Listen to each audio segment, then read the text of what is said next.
I just want to say, call Halayim, Yahweh, Hashem Hashem Yahshua, Hashem Rakal Kadash. I want to give double honors to the apostles and the elders of Great Millstone.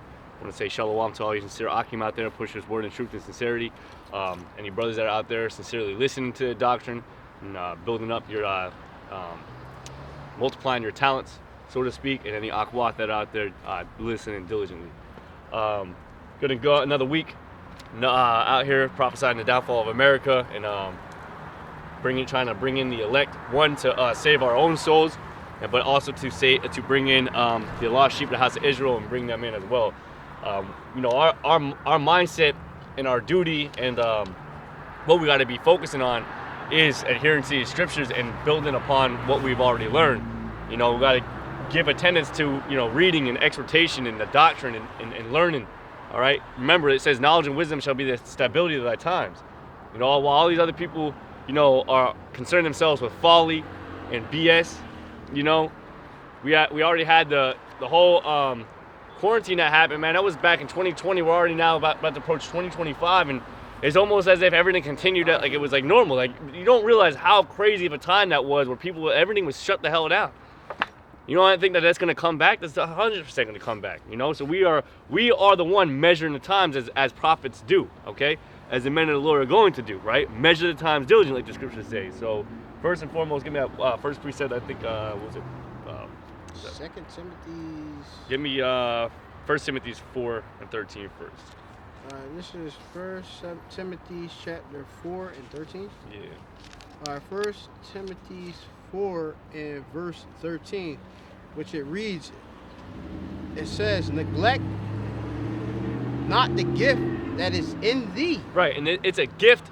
All right, when you understand these scriptures, all right, when you can understand the precepts of the Lord and you can understand the Bible and not taught by no damn wacky tacky Christian or some Roman Catholic priest, all right, when you can actually understand these scriptures through the Spirit, it's a gift. Okay, not everybody has this gift. All right, this gift is only given to the Lord's elect. Go ahead. Which was given thee by prophecy. By prophecy, right? So it's a prophecy that there was going to be an elect group of men given this gift. Okay, and with this gift, they're supposed to preach. With this gift, they're supposed to teach. All right, with this gift, they're supposed to exhort. All right, with this gift, they're supposed to rebuke. They're supposed to reprove. That's what you're supposed to do with this gift. Not hide it away like the scriptures say. All right, you're supposed to multiply this gift. And how do you multiply this gift? By building upon what you already learned, and then putting it on an open display. Go ahead. With the laying on of the hands of the presbytery. Right, the laying on the hands of presbytery, which is basically the teachers, right? And we've all been taught through by the apostles. Go ahead. Meditate upon these things, give thyself wholly to them, that thy profiting may appear to all. Yep, that profiting may appear to all. And that's the point, right? So we're here to do what we have to do diligently so that the elect can profit from it. All right? We are sent out to redeem those that were under the law, right? Sent out to redeem the nation of Israel. This is verse 16. Take heed unto thyself and unto the doctrine, continue in them, for in doing this thou shalt both save thyself and them that hear thee. Go read that again. Now you understand the importance of what we're reading. We're reading salvation. We're reading how do you get saved. Because people in the church believe that if you get baptized in some filthy fucking chlorinated, fluoridated water, that you're automatically saved. But you ain't saved from nothing. You don't even know. Actually, you don't even know what's actually. You don't even understand what you're gonna be saved from, which is a very terrible, terrible, ill time that never has been seen before. Go ahead. Yeah, this is back to 1 Timothy chapter 4, verse 16. It says, "Take heed unto thyself and unto the doctrine." Continue. Yep. Take heed unto thyself and unto the doctrine. Go ahead. Continue in them, for in doing this. And continue in them. So when things get shaky, continue in the doctrine. Go ahead. It says, "In doing this, thou shalt save both thyself." Right. Don't go after other doctrines of devils and lies and heresies and BS, because that's going to get you trapped up. So you got to continue in the doctrine that was been taught by the elders and apostles, the right doctrine. Go ahead. In doing this, thou shalt both save thyself Yep. and them that hear thee. And by doing that, you shall save yourself and those that hear you. And that's what we feel. That's the most important thing. We come out here to not only save ourselves, but save those that will hear us. Through the spirit of Yahweh Shem Hashai. Did you read verse 14? Yeah, verse 14. If you want me to read it again. Yeah, This is 1 Timothy chapter 4 and verse 14. It says, "Neglect not the gift that is in thee, which was given Wait, thee." I'll select you. You know what? Maybe 13. Till I come give attention. Yeah. This is Sure. verse 1 Timothy 4 verse 13. Yeah, Till I come. Right. So this is important, right? Till the Lord comes, and we know the Lord hasn't came yet. All right, and we can read that in Isaiah 11. Isaiah 11, it talks about how the Lord's going to come down a second time. So when that second time has not come yet, okay? So till the Lord comes, go ahead. Give attendance to reading. Give attendance to reading. Go ahead. To exhortation. To exhortation. To doctrine. To doctrine. So we got to be, basically, in the lack of a better term, face deep in these scriptures, man. Because that's what's going to give us a salvation. And like I said, we got to build upon what we already know, because as we build, as we grow, as we build a beautiful house, we got to make sure that the other Israelites can see it. They can see what we built upon. And we've been out here years. The elders and apostles have been out here for years. So we're building a beautiful house, and they display it openly. Okay? Just like we display it openly. To hopefully, Lord willing, bring in the elect. And that's for not only for our own salvation, but for the salvation of the Lord's elect, the Lord's chosen. You got something? Yeah, this is in the prologue of the Wisdom of Sirach, Book of Ecclesiasticus. Oh, yeah, I got something. Book of Ecclesiasticus. And it says, I'm going to start at the top. It says, "This Yahweh Shai was the son of Sirach, and the grandchild of Yahweh Shai of the same name with him. This man therefore lived in the latter times, after the people had been led away captive and called home again, and almost after all the prophets. Now his grandfather Yahushai, as he himself witnessed, as a man of great diligence and wisdom among the Hebrews, who did not only gather the grave and short sentences of wise men that had been before him, but himself also uttered some of his own, full of much understanding and wisdom." Yep, and that's the beautiful thing about the book of Sirach, the book of Ecclesiasticus. It's nothing but words of wisdom. All throughout throughout all the book, but like when you read the book of Ecclesiasticus, it's precept upon precept upon precept of just, don't do this, do this. This is how you should live your life. This is, and it's just, and that's why they had to take the Apocrypha out, man. Because one, the book of Esdras, super heavy book. Book of Maccabees, super heavy book. Book of Ecclesiasticus, super heavy book. Like all the books are heavy, but Ecclesiasticus, it's a heavy ass book with nothing but proverbs and precepts of living life, living right. Go ahead. Yep. It says, "When as therefore the first Yahushua died, leaving this book almost perfected, Sirach his son receiving it after him left it to his own son Yahushua, who have gotten it into his hands, compiled it in all orderly into one volume and called it wisdom." Yep. It says, "Instituting it by his own name, his father's name, and his grandfather, alluring the hearer by the very name of wisdom to have a greater love to the study of this book." Yep. And it says, "It containeth therefore wise sayings, dark sentences, and parables." There you go. "And certain particular ancient godly stories of men that please the Most High." There you go. Right? So, as the scriptures say, the things that are written for time is written for our learning. So part of giving attendance to reading is so that you can have these various stories, godly stories of pleasing of men that, and also you got holy women that please the Most High. Because you got with the what's that, in Maccabees, how those they were being tortured with the mum that had like the stomach of a man. Y'all know that? Right. Yeah, we can pull it up, but basically, like not to basically conform to the image of Esau, Edom. You have a lot of our people that have stories within the scriptures as a testimony, so that we can follow after too. To follow suit. Can you give me Proverbs 4? I think it's Proverbs 4 and 7. Get wisdom with all that, get understanding. Because the thing too is like, you'll read scriptures about read, but there's a lot of dead bones out there that read these scriptures without the spirit, without the light, you know? And what's the point of walking away if you don't have a light to see, you know? So they're walking in darkness. They don't understand these scriptures, so they can read it, but they ain't really understanding it. You know, that's why you gotta, when you read these scriptures, you gotta read it with understanding. You gotta read it with the spirit, okay? And the spirit isn't giving it to everybody. So, you know, like, you got people that say, oh, I've read the book front to back, but they don't understand it. You know? Carnal. Yep. Carnal. You got it? Yep. Go ahead, come with it real That's quick. the book of Proverbs 4 and 7. It says wisdom is the principal thing. Yeah, wisdom is the principal thing. And you're going to get wisdom by reading these scriptures. Go ahead.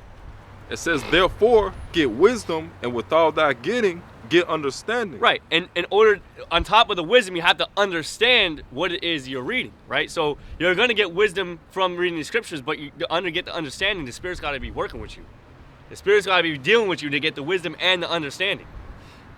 Sure. Yeah. It's fucking ridiculous. I got something. I Go can ahead. get you something. Cause like I say, you can walk away at nighttime, or you can walk away, you know, pitch dark. You don't really understand where you're really going. You don't understand what you're actually missing out on. But once you turn the light on, you can see everything. You know, you have the wisdom and understanding of everything before you then. You know, and to receive that light, that's that spirit, and that light isn't given to everybody. Yep. And part of getting that wisdom and part of getting that understanding, you got to get it from fearing the Lord. That's how you get the wisdom, knowledge, and understanding, from fearing the Lord. How do you show fear of the Lord? By following His commandments. It all intertwines. So all y'all that talk about reading the book, reading it front to back, first off, you don't even follow the commandments, and then you try to make excuses for why you shouldn't have to follow the commandments. Meanwhile, Christians talk about how the fear of the Lord is keeping the commandments. It's Christians talk about how to get wisdom and knowledge and understanding is to fear the Lord. It all intertwines. So you clearly don't have no wisdom, no knowledge, no understanding, because you don't do any of those things down the line.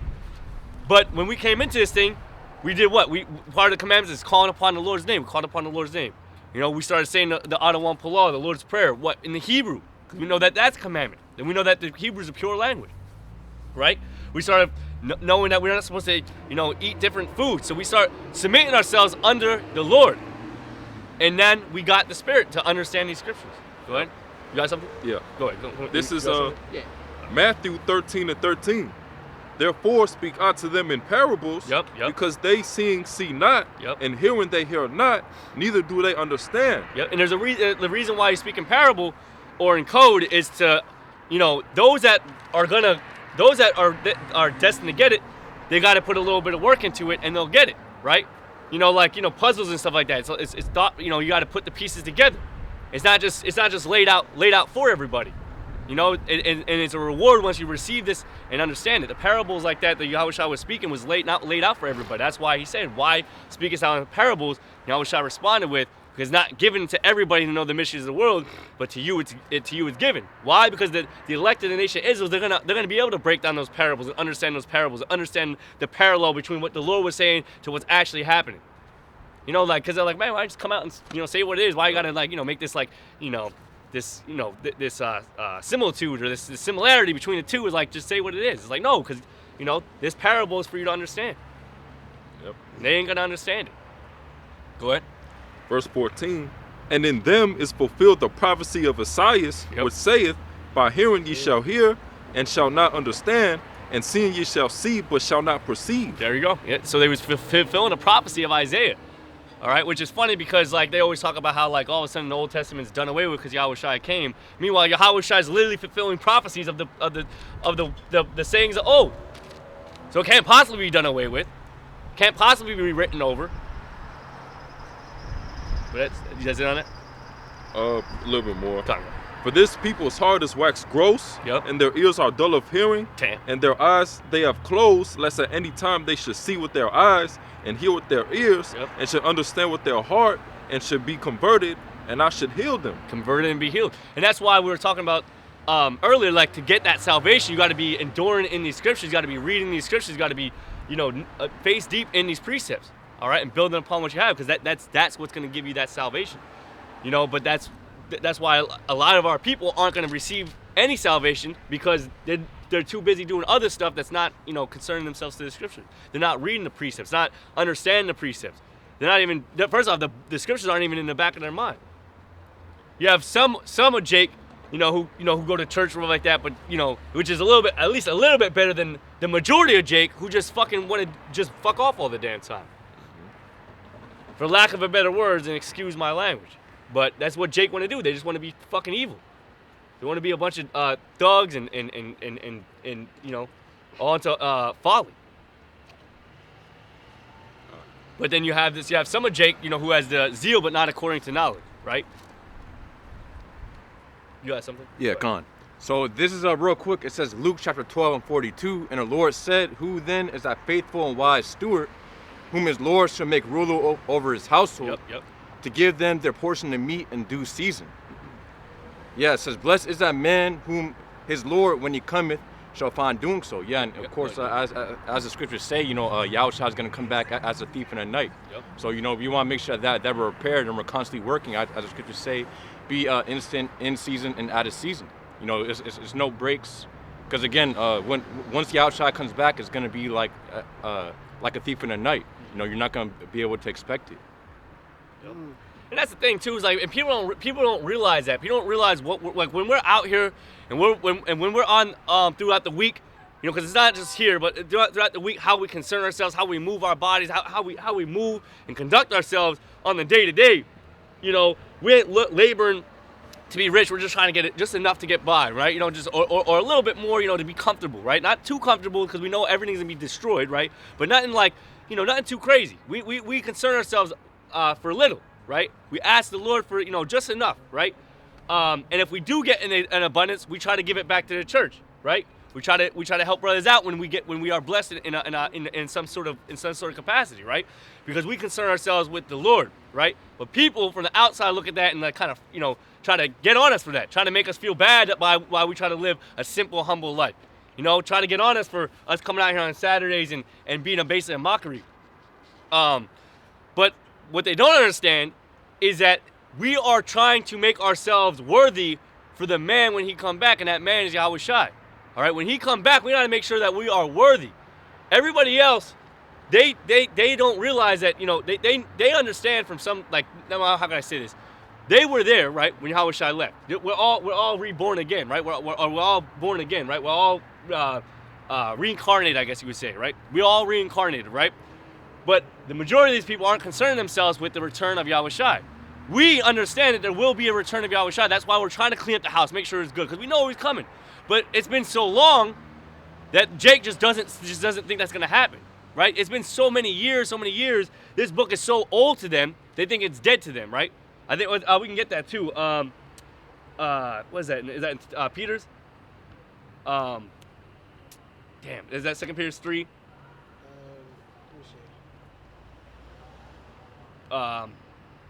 I'll get it, but basically they don't think that there is any like last days. Yeah, they don't think there's going to be any coming of the Lord. So as we're trying to get ourselves right, trying to make sure the house is in order. Was that, yeah? All right. Trying to make sure the house is in order for when Yahushua come. All right, when the King come and return, we're trying to make sure that, because we're going to be judged for that. The scriptures talk about how you're going to be judged, while these other clowns, running, throwing house parties in this place, doing all kinds of matters of evil in the house. So when the Lord come, he's going to see how you acting in that damn house. And he's going to destroy you for it. That's the point I'm trying to make. That's the similitude I'm trying to make here. Like, we are doing our job, and everyone's like, why you take so much care? Like, who cares?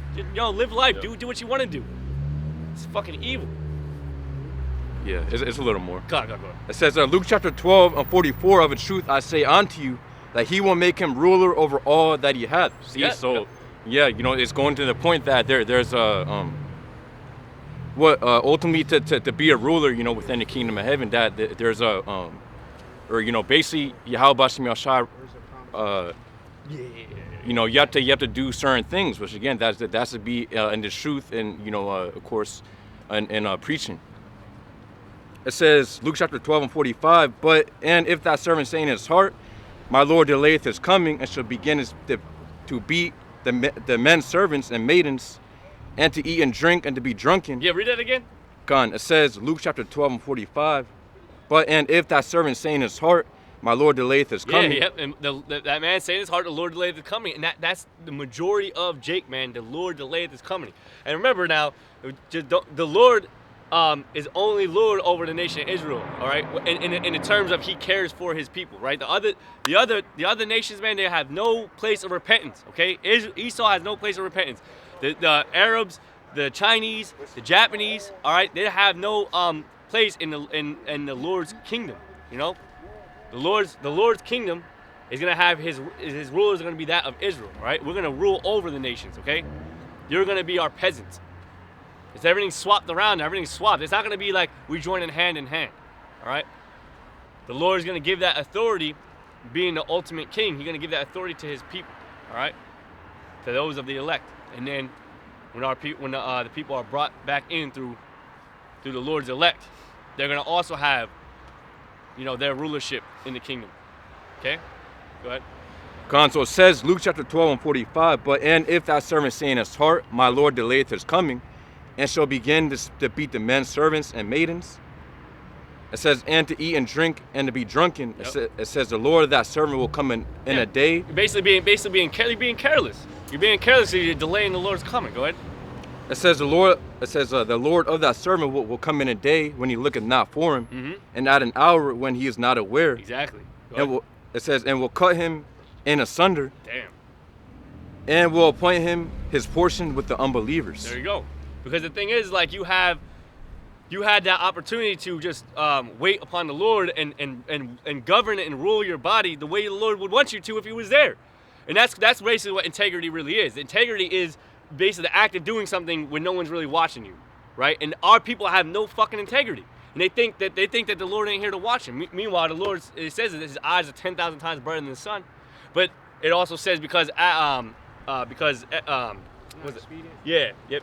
Because sentence against an evil work is not executed speedily, therefore is fully setting them to do evil. So because of that mindset, they're just doing whatever the hell they want. And then, you know, what's like the scripture says, when the Lord does return, he's going to mark them to the unbelievers. You're going to get destroyed. All right? You're going to have to answer to that is the point. So you can laugh at us, you can mock at us, you can say what we're doing is wasting our time, but we understand the prophecy. We understand the man, we understand when the Lord speaks, he's not a man to lie. He's not one to lie. He's not an authority to lie. He's not a power to lie, okay? Yeah, Khan. It says Luke chapter 12 and it says 47, and that servant which knew his Lord's will and prepared not himself, neither did according to his will. Damn. Shall be being with many stripes. Yeah. Because you knew the Lord's will in return. You knew what he expected from you. Okay? Go ahead. It says, but he that knew not and did commit things worthy of stripes shall be being with few stripes. There you go. Yeah. For unto whomsoever much is given, of him shall be, it says, shall be much required. There you go. Yep. So as you're given this word, this understanding, this knowledge, wisdom, understanding, you're required, okay, to adhere to it. You're required a much what's that? Responsibility. You know. Go ahead. Con. So it says. Yeah, so it says, continuing on, it says, for unto whomsoever much is given, of him shall be much required. Yep. And to whom men have committed much, of him they will ask no more. There you go. Yeah, God, that was it. There you go. There you go. You got something you want to add to that? Nah. Yeah. And then you got a precept? No. You got something? You were holding something? Yeah, that's Peter's, right? Yep, this is 2 Peter. Scan legally. Alright, this is 2 Peter chapter 3. And this is I'm gonna start actually at verse 1. It says, this second epistle, beloved, I now write unto you, in both which I stir up your pure minds by the way of remembrance. Yep. And that's really important, right? We stir up your pure minds by way of remembrance, because we know that we all fell off. We all, as Israel as a whole, fell off. And which was spoken about in the scriptures, but it was also spoken about that we were going to return. All right, and as we near the last days, it's going to be a greater and greater, more and more awakening. You have more and more brothers awakening, and there's no really limit to who's going to awaken at the last minute, at that last second. So as we get closer and closer to the last second, there are going to be brothers that wake up, wake into this thing, the last minute, and there's nothing wrong with that. You know, it's still going to be a beautiful thing that, you know, even at that last minute they're able to, you know, give up that, you know, that ultimate prophecy, or how can you say, deny that ultimate prophecy, which is that RFID, CHIP. You know, I kind of worded that a little bit. What I'm basically saying is, like, they're gonna deny that CHIP, you know, and then put their, you know, their trust in Yahweh Shema Shai. They're gonna have that. They're gonna do that, and they're gonna, you know, receive salvation. And it could be at the last second, you know. They could be you know, it's really on matters on the Lord. But, you know, we still, knowing what we know, we're still going to build upon what we have. You know, that's why it talks about the talents, right? We have the talents now, and we're going to be here until, you know, till the Lord come back. Lord willing, right? Lord willing, we endure on to the end. That's what it's all about. That's why we're going to ask the Lord, you know, to keep us in that spirit, you know, keep us in that mindset, because he can take us out, put someone else in, you know. So you don't really ever want to think to yourself that you're above, you know, what the Lord can do to you. You know, a lot of guys get proud in this thing, think they of something that they really ain't. You know, remember, we give all honor and glory to the Lord. We say that and believe it. You know, we didn't give no glory to myself. Why would I give any glory to myself? I didn't learn this through, other than by the Spirit of Yahweh Shema Shai. Go ahead.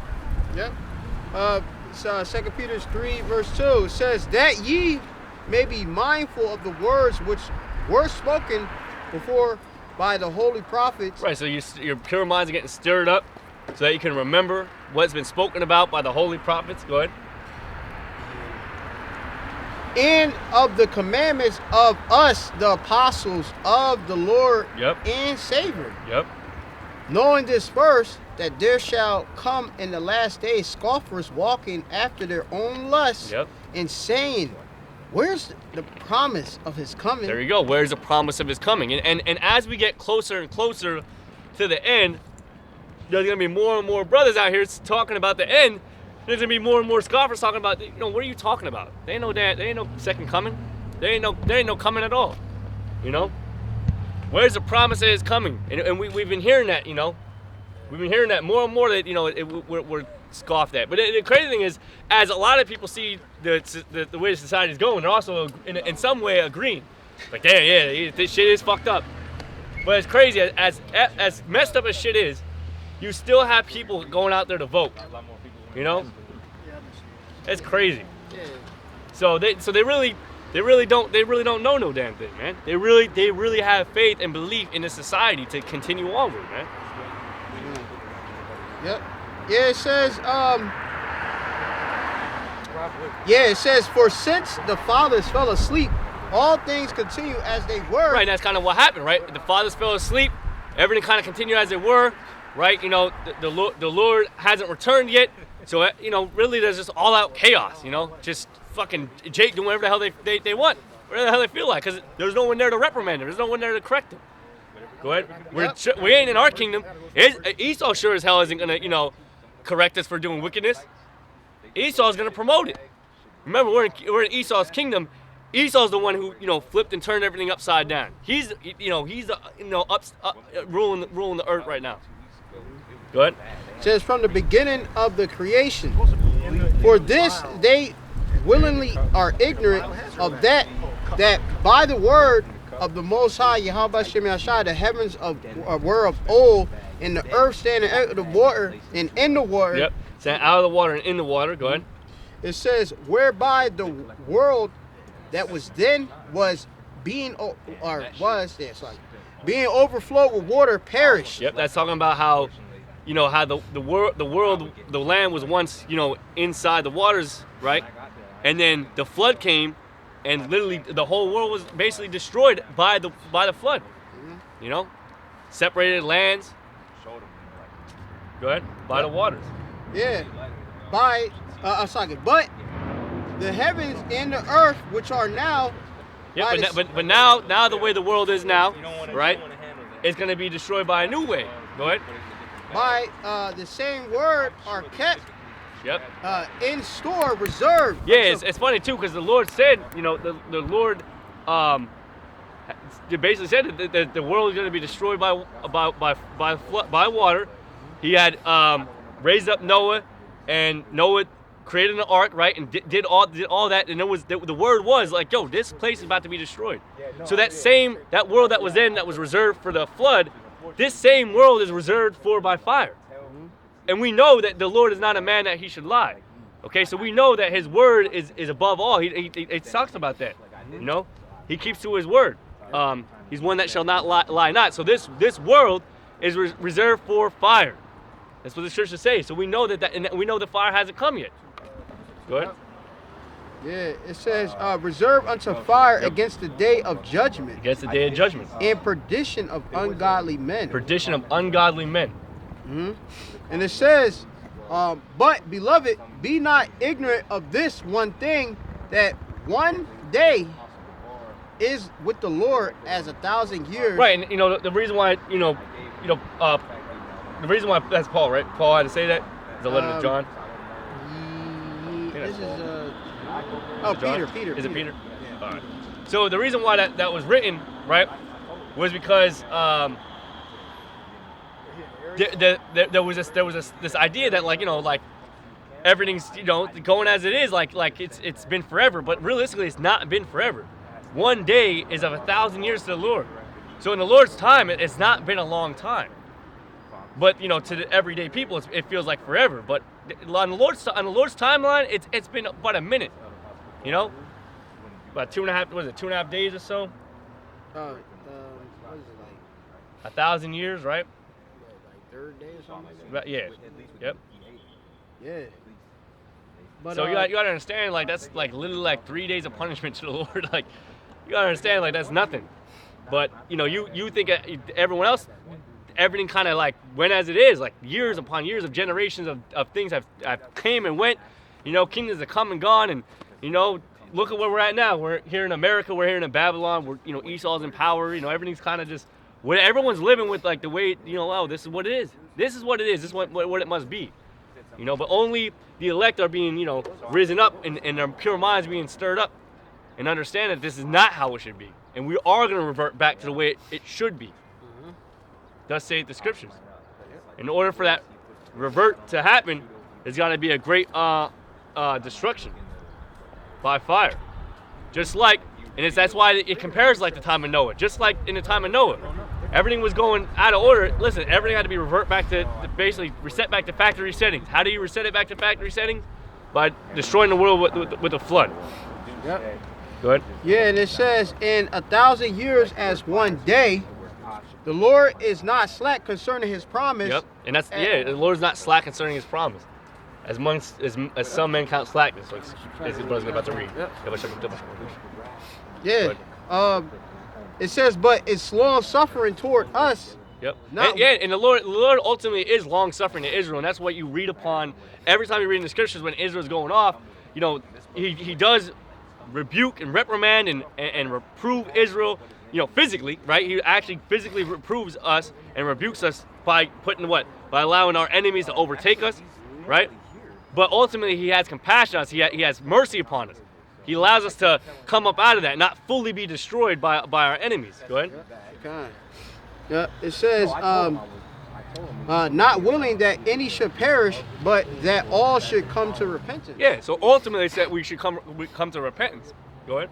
Yep, it says, but the day of the Lord will come as a thief in the night. Yep, and that's what we're all reading it, right? We're all reading the day of the Lord being as a thief in the night. How did you conduct yourself, and how are you going to be when the Lord returns?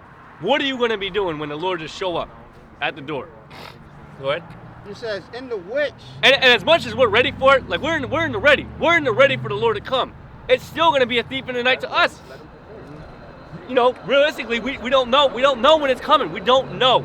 So as every day goes by, it's a day where the Lord can be here, or the Lord might not be. You might not be ready for it. There's going to be guys that might not be ready for it, and they're going to fall out of it. Fall out of it right before the Lord comes. Go back into the world. Receive that C-hip. Why? Because they lost their faith.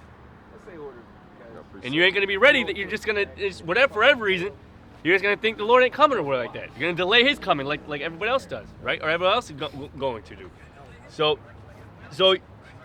you have the Lord coming as a thief in the night. Now we are on the ready, right? Now, like I said, we don't know when the Lord's coming, but we see the signs. We're measuring the times. We're measuring the times diligently, like the scriptures say. So we're more ready than the average person. We're ready for the Lord to come. We know what's at stake here. We know what it's about, you know. But that's why we gotta endure and continue, because we really don't know. It could be tomorrow. It could be today. It could be a couple years from now. Who knows, right? But all I can say, you know, is Lord willing, I endure and, you know, stay to the end.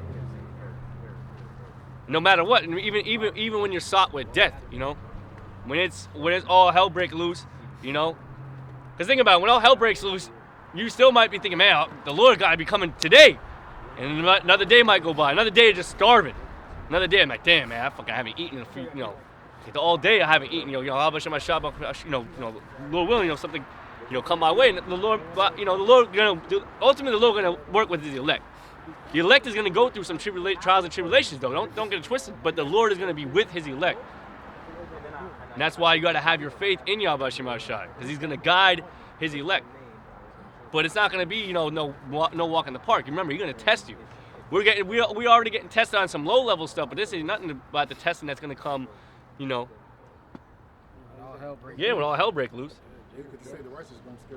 Yeah, there you go. And how do you think that's going to feel to be scarcely saved? Yeah.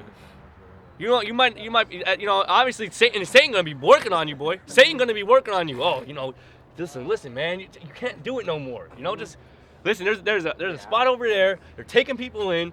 You know, you can get your food what you want. You can get what you want. You don't have to worry. Why are you making yourself suffer? You know. I watched that movie Apocalypse on Prime yesterday, and the main star. He just went from one danger to the next. Damn. Throughout the whole movie, it was always exciting, always something going on. His life was always in danger. Yep. That's how the men of the Lord are going to be. Exactly. There you go. Yep. Our life is always going to be in danger, but the Lord is going to be with us. Yep. We really believe that. We have faith in that. Yep. And realistically, man, when the Lord comes back and all shit's popping off and all that, and you see people dying, and you're like, oh shit, you know, then you're gonna see, you know, getting beamed up. That's the Lord. It's gonna be like, yo, what the fuck? And then you're up in the chariots, man. Like that's what it talks about, how when the Lord comes, you know, He's gonna redeem His elect. But as all that's happening, the amount of fear that's gonna, you know, be like, oh shit, like, you know, am I about to make it? Did I do what I was required of me? You know, that's scarcely saved. Yep. You know, because you know, we can't say whether or not we're saved or not. I can't tell you what you gotta do to be saved. I can't tell you, listen, brother, you say, you know, say the I don't want to every single day. All right, and you'll be saved. Like there's nothing I can say to tell you or tell someone to be saved. The only thing the scriptures talk about is enduring till the end, having faith unto the end, building upon your talents, reading. Right, the scriptures talk about reading. That's going to give you that salvation. It says, "Knowledge and wisdom shall be thy stability of thy time." So we understand that to get closer and closer to that salvation, to receive that salvation, we have to adhere to the word. You know, stay in the book. And ultimately, try to bring in the elect, you know, because we know that charity covers a multitude of sins, you know, and that's really important too. We got to try to cover our sins, because we all are transgressors, we all sinners. So one way to find favor is to you know, be charitable, be brotherly. And the scriptures talk about how if you do anything to a brother, you do it to Yahweh Shai. So that's one way that, you know, you can find favor in the Lord. It's charity. Doing things for brothers, right? Doing things with brothers. Helping brothers out. Don't do it grudgingly. Don't, you know, all that. So, go ahead. But the important part of salvation is, like, you're going to be met with people just looking at you like, you know, what you're doing is worthless. And that's what it is. That's what it's about. While everybody's out here having fun, having a blast, you know, you're cleaning up the house, making sure the house is in order. Making sure it's ready for when your Lord come back. Which that Lord is Yahweh Shema Shai. Go ahead. Was it somebody else read it? Yeah, no, I had some. You got something? Go ahead. Yeah. That was it on Peter's, pretty much? Yeah, I gave the other precepts. It's good. Go ahead. Yeah. This is the book of Philippians 2:12. Wherefore, my beloved, as ye have always obeyed, not as in my presence only, but now much more in my absence. There you go. Read that again. That's beautiful. Go ahead. Philippians 2:12. Wherefore, my beloved, as ye have always obeyed, not as in my presence only, but now much more in my absence. Yep. And that's how you got to obey in the Lord's absence. All right. What the Lord ain't really here to correct us like that. you know, and that's kind of that absence, right? We know the Lord is going to make a return, and that's why we got to be doing what we normally do. That's like I said, that's what integrity is. We have integrity. That's why we do the things that the Lord commanded us. That's why other people are like, oh, that doesn't matter. That's Old Testament. You don't got to worry about doing that. So you're basically telling me that, before the Lord left the house, he said, hey, listen, you remember, you don't do this, you don't do that, you don't do this, you don't do that. And then he leaves, it's like, oh, you know what? I can do whatever the fuck I want, My parents ain't home, right? That's what Jake be doing wild stuff when their parents leave. The cat's away, the mice will play. Yeah, exactly. Yep. When the cat's away, the mice will play. And there's a reason why, there's movies out there, where they have those house parties, and then the parents come home right when the freaking kids are like partying. It's like, and the house a mess and stuff like that. That's actually like a basic parable to what's gonna happen to the majority of people. They're throwing parties, and the Lord gonna come back like, yo, what the fuck are y'all doing? Like, what are y'all doing? But each individual is going to be judged upon how they ruled their house. Each individual is going to be judged. That's why it talks about that in what was that 2 Corinthians 15 or what is that? Everyone will appear before the judgment seat of the Lord, whether the deeds be good or bad. Someone can get that, but go ahead, so I can read that. Yep. Philippians 2:12. Wherefore, my beloved, as ye have always obeyed, not as in my presence only, but not much more in my absence, work out your own salvation. Right. So like I said. If your parents were home, you ain't gonna try to throw a damn party. Right. You ain't gonna be trying to do no BS because your parents gonna rightfully rebuke you and set you straight. So just like when they're not there, just like Yahushua not being present like that, we still are gonna adhere to his words. But like it's crazy how the Christians will try to say that you don't gotta follow the commandments. Go ahead. Yep. Philippians 2:12. Wherefore, my beloved, as ye have always obeyed, not as in my presence only, but not much more in my absence, work out your own salvation with fear and trembling. Yep, work out your own salvation with fear and trembling. And that's, that's really it. Work out your salvation with fear and trembling. Like, that salvation, when it cometh, it's going to come with fear and trembling, man. It's not going to come like whatever. We see snippets of shit popping off, and it's like, all we can do is, pray upon the Lord that he would deliver us. Like the brother, rightfully quoted, we're going to scarcely be saved. Are you on that? That's it. Huh. For the judgment seat? Yep. 2 Corinthians 5, verse 9. Wherefore we labor that whether... Go ahead. Give me that, please. It says 2 Corinthians 5, verse 9. Wherefore we labor that whether present or absent, we may be accepted of him. Verse 10. For we must all appear before the judgment seat of Hamashiach, that everyone may receive the things done in his body according to that he have done, whether it be good or bad. There you go. Read that again. 2 Corinthians 5, verse 9. Wherefore we labor that whether present or absent, we may be accepted of him. So we're going to labor regardless. Snow, winter, spring, fall. We're going to do this work. Whether the Lord is on earth or whether he's sitting in the heavens on the right side of Yahweh Shah. It said, verse 10. For we must all appear before the judgment seat of Hamashiach Yahweh Shai, because everybody going to get judgment. Small, great, rich, poor, we all going to receive judgment from Yahweh Shai. That everyone may receive the things done in his body according to that he have done, whether it be good or bad. And the Lord is not unrighteous to forget your work and labor of love. Everything you do is being documented and recorded. And when Yahweh Shai return, he's going to reward you for your work, whether it be good or bad. I'm stupid. Is that That was it, Is that Yeah. So this is Matthew chapter 24 and 30. It says, and then shall appear the sign of the Son of Man in heaven. It says, and then shall all the tribes of the earth mourn, and they shall see the Son of Man coming in the clouds of heaven. Yep. For power and great glory. Yeah, you know, and going into the brother's point, you know what? It's gonna be a lot of people mourning, because ultimately a lot of people don't really expect Yahushua to come back at the time where they least expect it. Yep. You know, again it says, and then shall all the tribes of the earth mourn. So really, 99.9% of people are going to be disappointed, you know, and sad once Yahushua comes back. Yep. Because again, you know, this place is their heaven. This place, they're treating this place as if it's their heaven. So you know, they don't want to repent or when I say repent, of course I'm referring on to our people. You know, the majority of our people, because there's going to be a lot of our people who perish once Yahushua comes back. Yep. And it's funny. I'm glad you brought that out because the precept I was looking for talks about the coming of the Lord. How it's not going to be rainbows and butterflies. And, but that precept. But you want to read that again or? Yeah, I'll read it.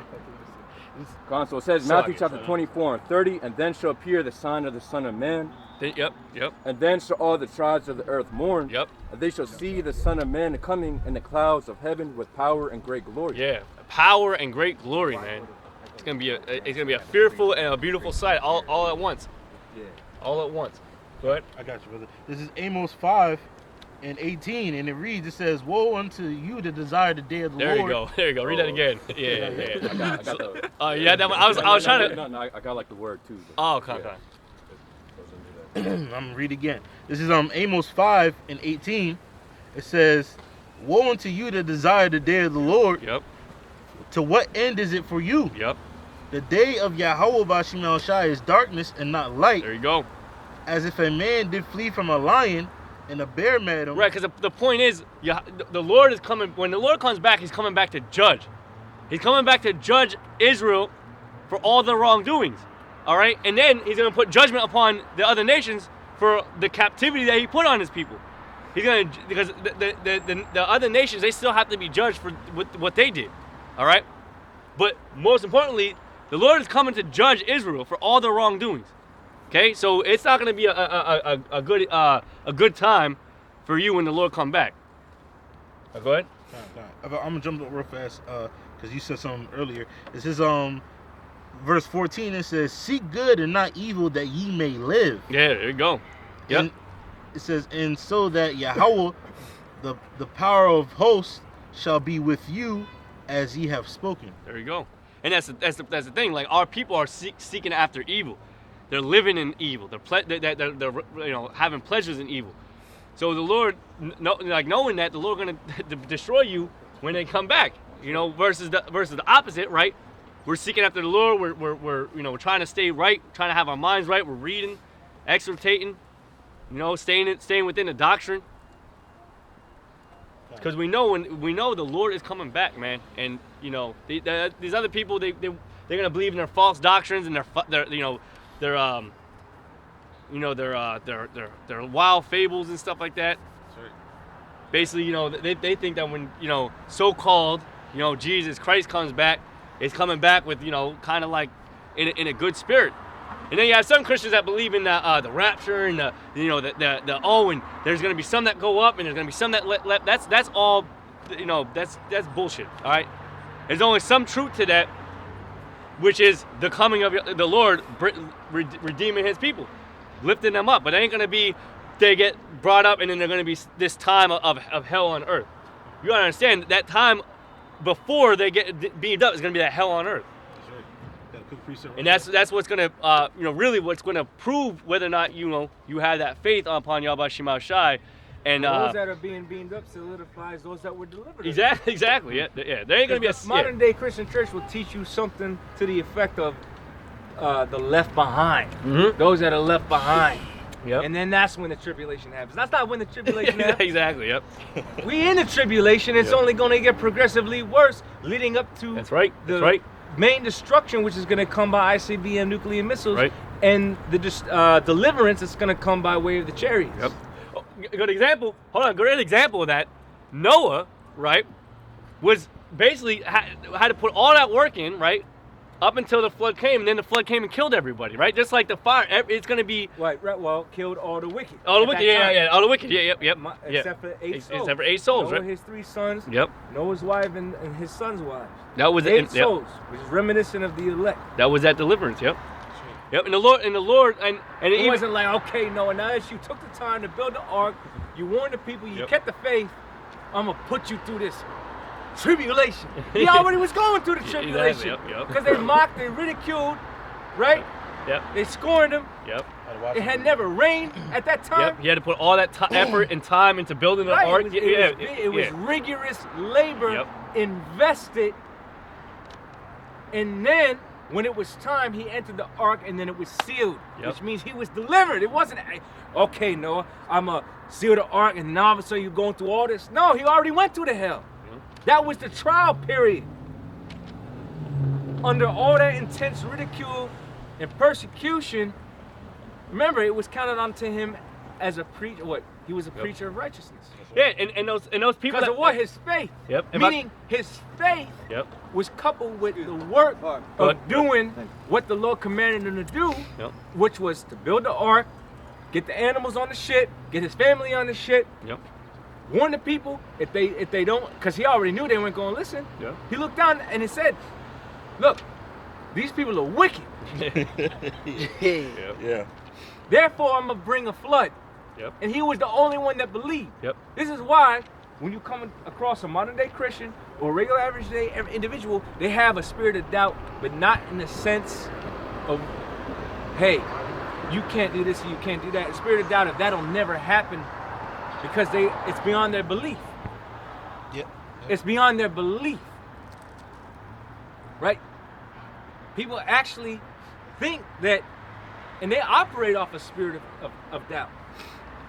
That's not going to happen, this not going to happen, et cetera, et cetera, et cetera. And they actually garner a sense of security and false sense of confidence from a spirit of doubt that has been sent upon them as literally a delusion. People actually don't believe in what Yahushua said concerning the coming, right? The destruction, the deliverance. Remember, the spirit of Yahushua is the testimony of prophecy. Loosely paraphrased. So we got that testimony of we got that testament, we got that spirit, right?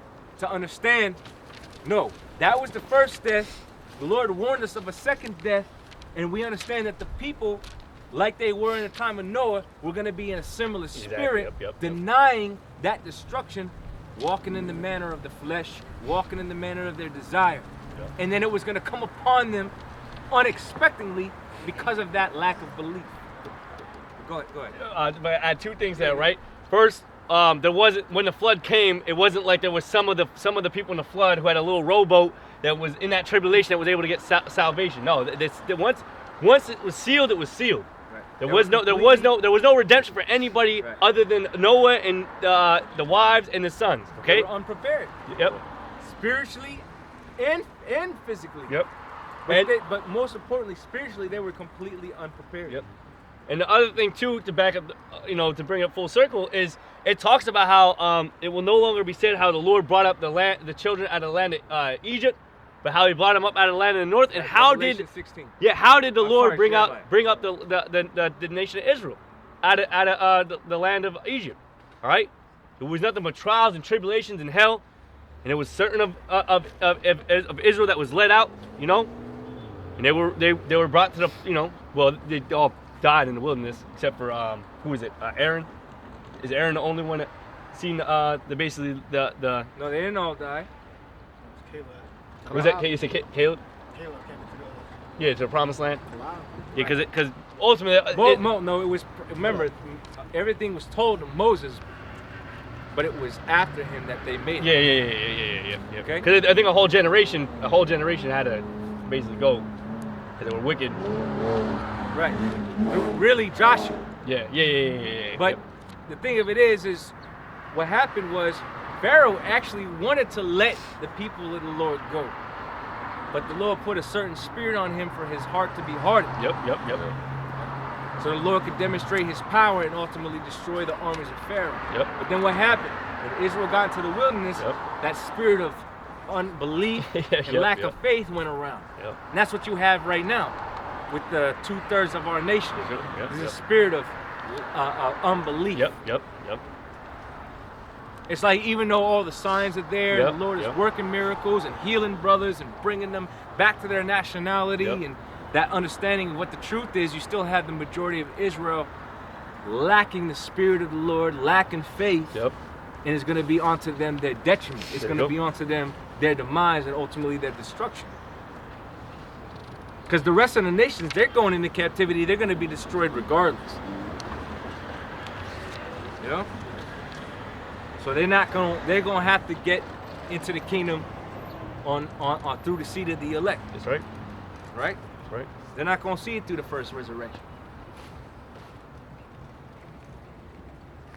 And that's reminiscent of exactly what happened in our deliverance of Egypt. Only this deliverance is much greater, as well as the destruction is much more severe.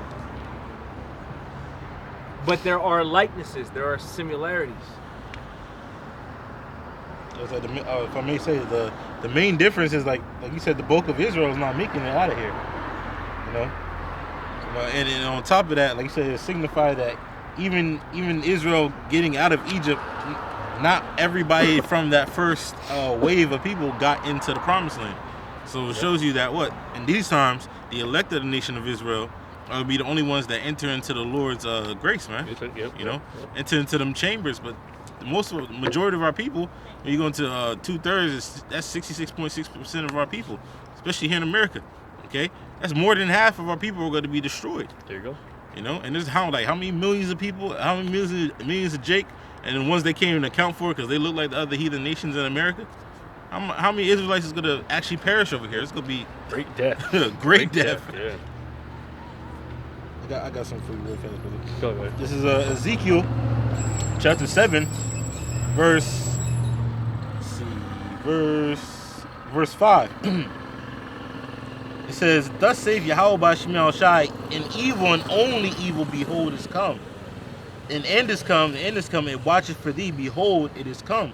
And I got that in spirit because brother said, these people can't perceive that at the end of the day, this society is going to be destroyed. Yep. They be like, well, I can't see that happening, or they don't believe it's going to happen. But it's written that only evil, meaning bad times, is going to come to this place, and it's going to get worse as time goes by. Things got worse for Noah. I bet you they were scoffing, at an all-time high as pride is lifted up, then what? Destruction comes, huh? Well, it says that. When you go into the Gospels, it actually says in the times of Noah they were eating and drinking and giving into marriage. So it literally seemed to those people at that time as if Noah was literally out of his mind. There's no way this place is going to be flooded. There's no way it's going to be flooded on the magnitude in which you're saying it's going to be. Why are you wasting your time building this ark, Noah? That's what why y'all wasting your time on a Saturday? Y'all don't got no jobs? You don't got nothing you could be doing? You got nothing constructive and productive? Not realizing that they're the same individuals from back then that were in the same spirit. We building the spiritual ark, as brothers always go into as well. Because we can clearly see on a spiritual level all of the things that are in the works. I say, fast forward, what do you see now? The same, like you said, same spirit, but different words. They would never allow that in the Constitution. Martial law. Is that the Constitution doesn't allow such thing? I'm like, bro, you don't know what's really going on, bro. At the end of the day, secrets. You have former presidents telling you that the freaking Constitution is no more than a piece of paper, and under martial law, the Constitution gets suspended. Yep. And they already show you without martial law that you don't have no rights. Yep, that's right. A police officer under the color of law can strip you of every right you think you have. Due to suspicion. Privilege. What they'll deem probable cause. Well, what's the reasonable articulable suspicion, officer?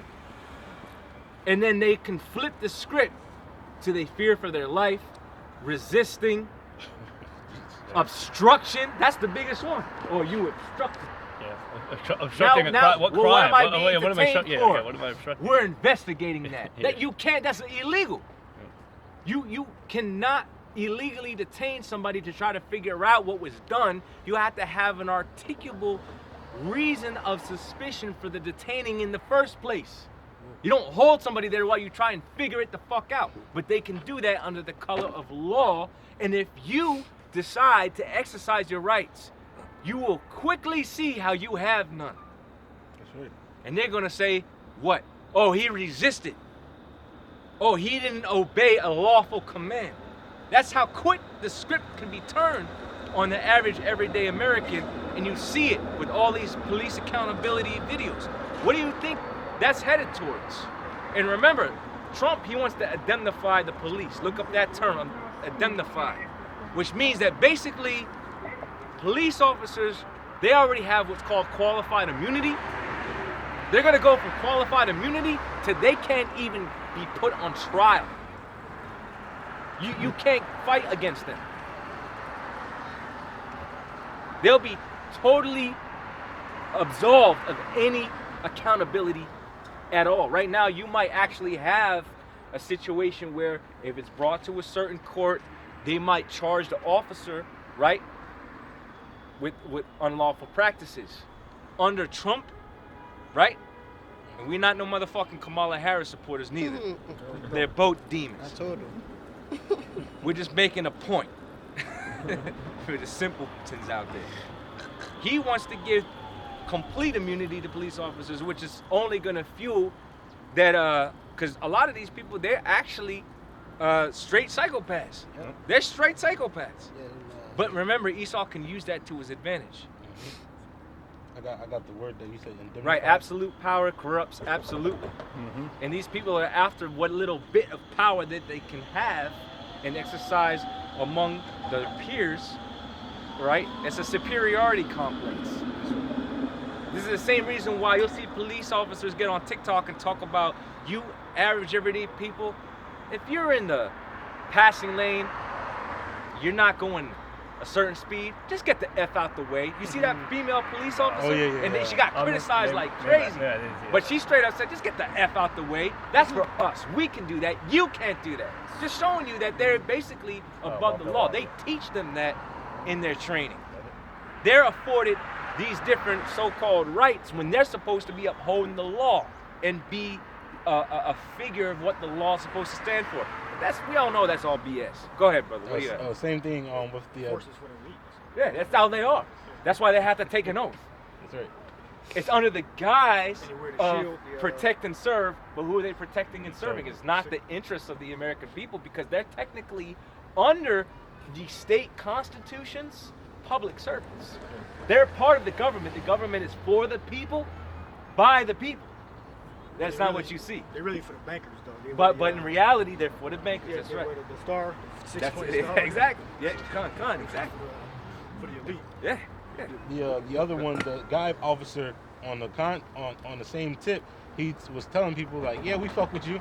I might be behind you, and just because you're going a little bit slow, I might flip the light. Right. You know, Yeah. give you a little bit of anxiety for the day. You know, that's a proud mindset and a proud statement to say. But I got this is the word indemnify. Indemnify says to secure or insure or guarantee someone against legal liability for their actions. Look it up. Trump wants to indemnify all the police. And by the way, there was a document that went around. I forget exactly what it was called, but it was for civil forfeiture. A brother could probably pull that up. But out of all of the different state sheriffs, they signed in favor of not being held liable for civil forfeiture, which means that they're all for, under the guise of law, under the color of law, seizing anybody's assets at will, at whatever whim. Well, they can't How be much? sued. How much? And they can. And then They again, can't be sued. going back to They're already accountability. doing it, but I'm saying they Well, don't of have course, of liable course. means that if they go to get sued because they stole their property, then they can't be held like you can't sue them for like extracting money out of the state. Right. Because remember, when you talk about civil forfeiture, you're not being accused of anything. It's your substance that they're suggesting has been involved in some sort of criminal activity.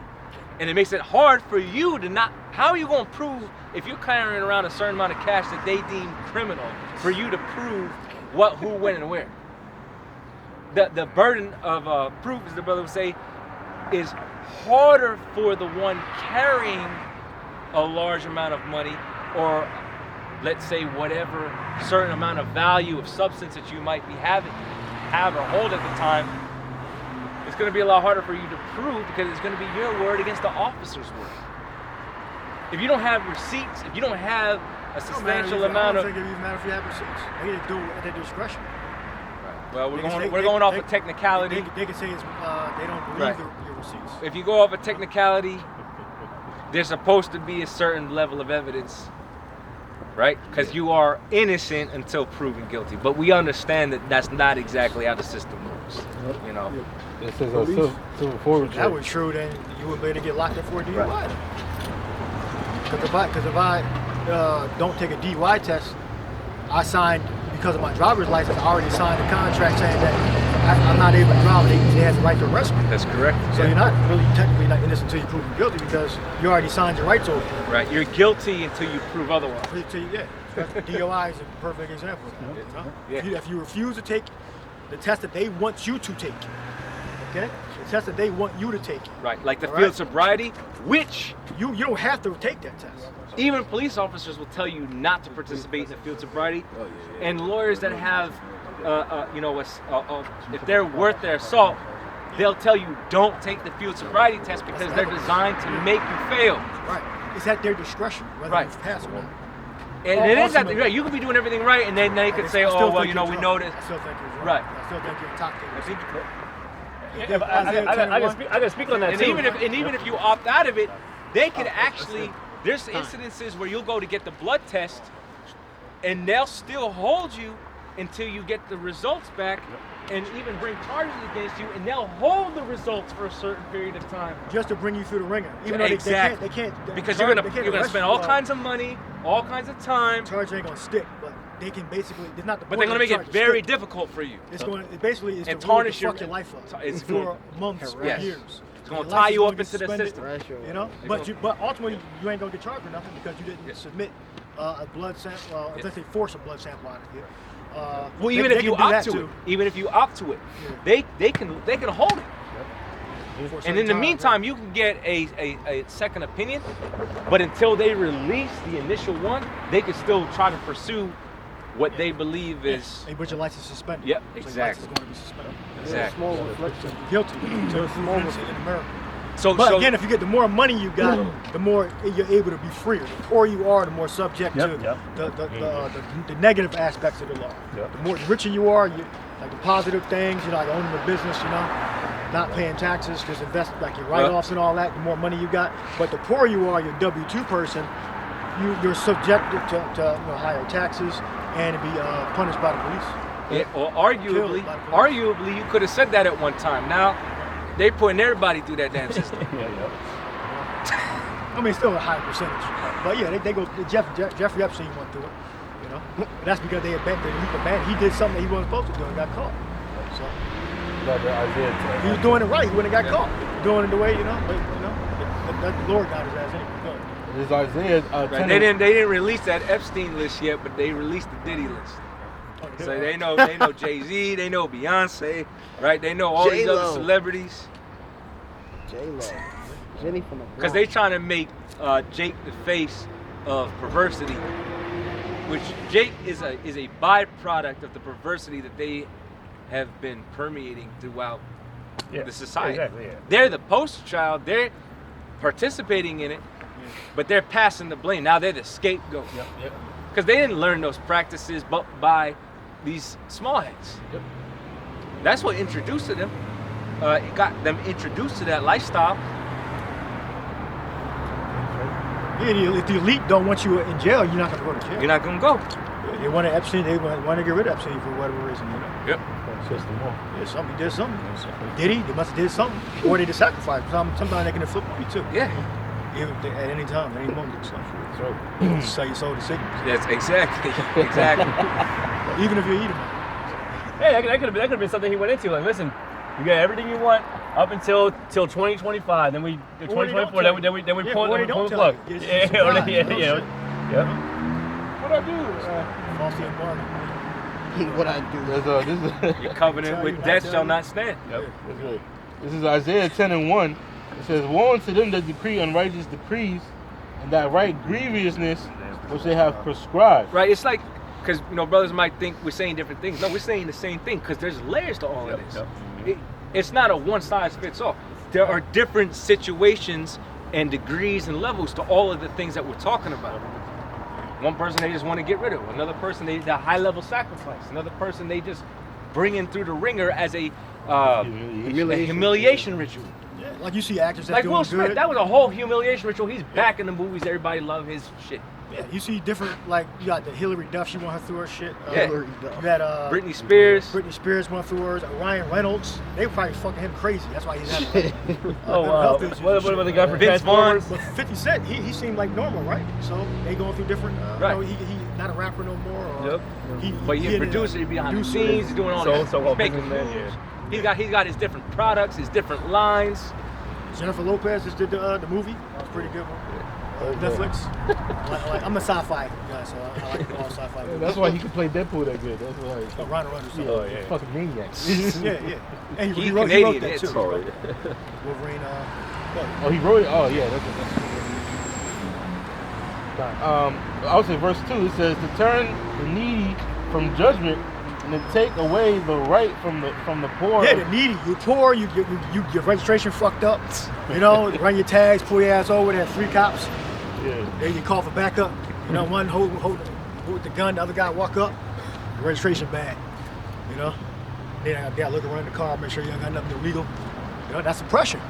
Now you kind of stupid for not driving with a drive with fucked up registration, but you know sometimes you got to do what you got to do. You know, no insurance. You know, I've been there. They cancel your registration. I pleaded to the judge one time and said I drive for work. He said, oh, then he didn't cancel my suspend my license. If I didn't drive for work, I'd have had my license suspended. That would have been on my record. But I pleaded to the judge. I can't pay you if I can't work. I drive for work. And they suspend my license. You know? And then after that, I was just flying straight. This is Remember, and these police officers can legally lie. Oh, yeah. It's called a fishing expedition. Oh, They can make some shit up Get the- anyway. to get Oh the yeah, truth. Yeah, your the tags truth. didn't come back. You know? What is it? Official. I'd just say less. Yeah, That's my when advice. I was Say young, less. younger, like I don't know, maybe 16. Because A they dude look that was they driving, fishing. yeah. They go on these what they call fishing expeditions. Yep. A dude that was That's why, driving. like, so no, I'm sorry, but that's my fault. I'm interjection in. But it's like the brother said, you have multiple officers. You'll talk to the one main officer, he'll come back. The second officer's lean on the window, so and he'll play good cop. Yep. So where we headed? And he'll act all cool, you know, like they driving fish, on they gas. literally fit while he's driving running on gas. your tags and your information. The other guy, he's trying to extract information, getting you to lower your guard to see if there's another avenue that they could try to see. All right, if that comes back clean, maybe he'll give us something that will contradict what he told the first officer. We'll cross-reference that. That's why you don't talk to police. Exactly. You say it Say- just enough. That's it. Say That's just it. enough, and you know, don't. And get- then we're not lawyers, but the lawyers will tell you that. We know certain amount of the law. We know the language that they use. We know that under the guise of law and legally they can lie to you. So it's best for you to exercise. You're right. You're right. You're right. It's your right to not Because answer you don't questions. need to incriminate. You don't need to help them in their investigation of you. Now, on a DUI stop, remember they can arrest you and suspend your license. So, Yeah. do what you think is right at the moment. Profits. All right. So You gotta if use think wisdom. if you are drunk, don't ever take I know no that. Just get your license suspended. All right. But first of all, don't drive drunk. But if you are under the influence of something, just get your license suspended and go to jail. Don't give them evidence. That's just advice.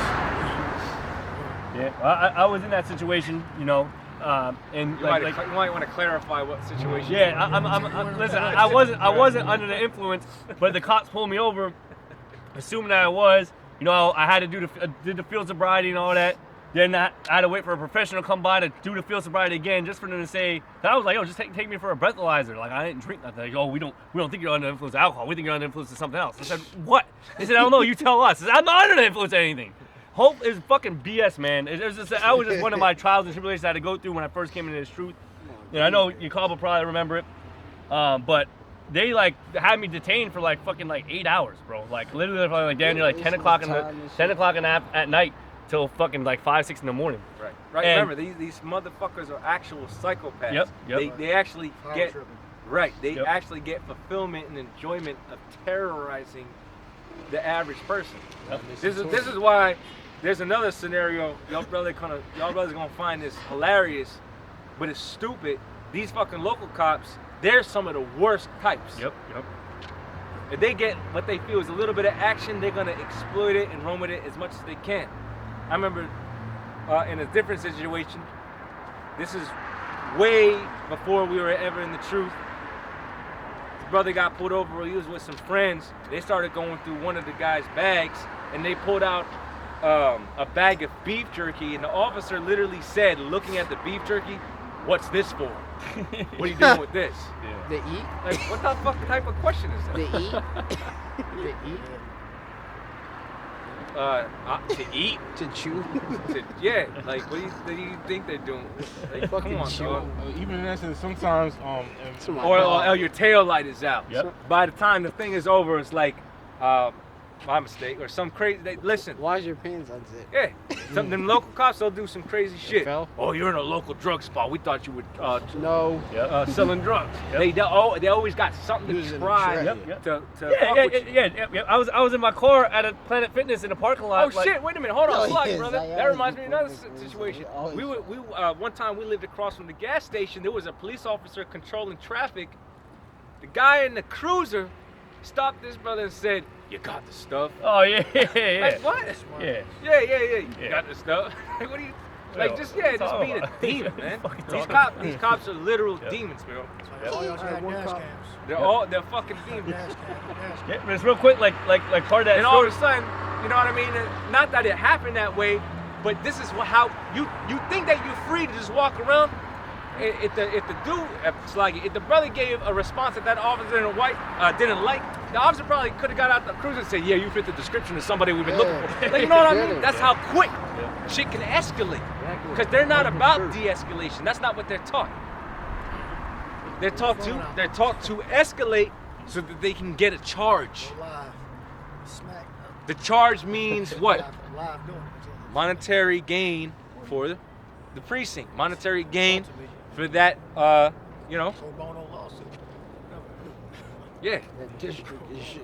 you know. If I mean, because I Yeah. used to work hand in hand with officers and stuff, especially here. By the way, I'm just gonna say it one more time. Even cops will tell you not to talk to cops.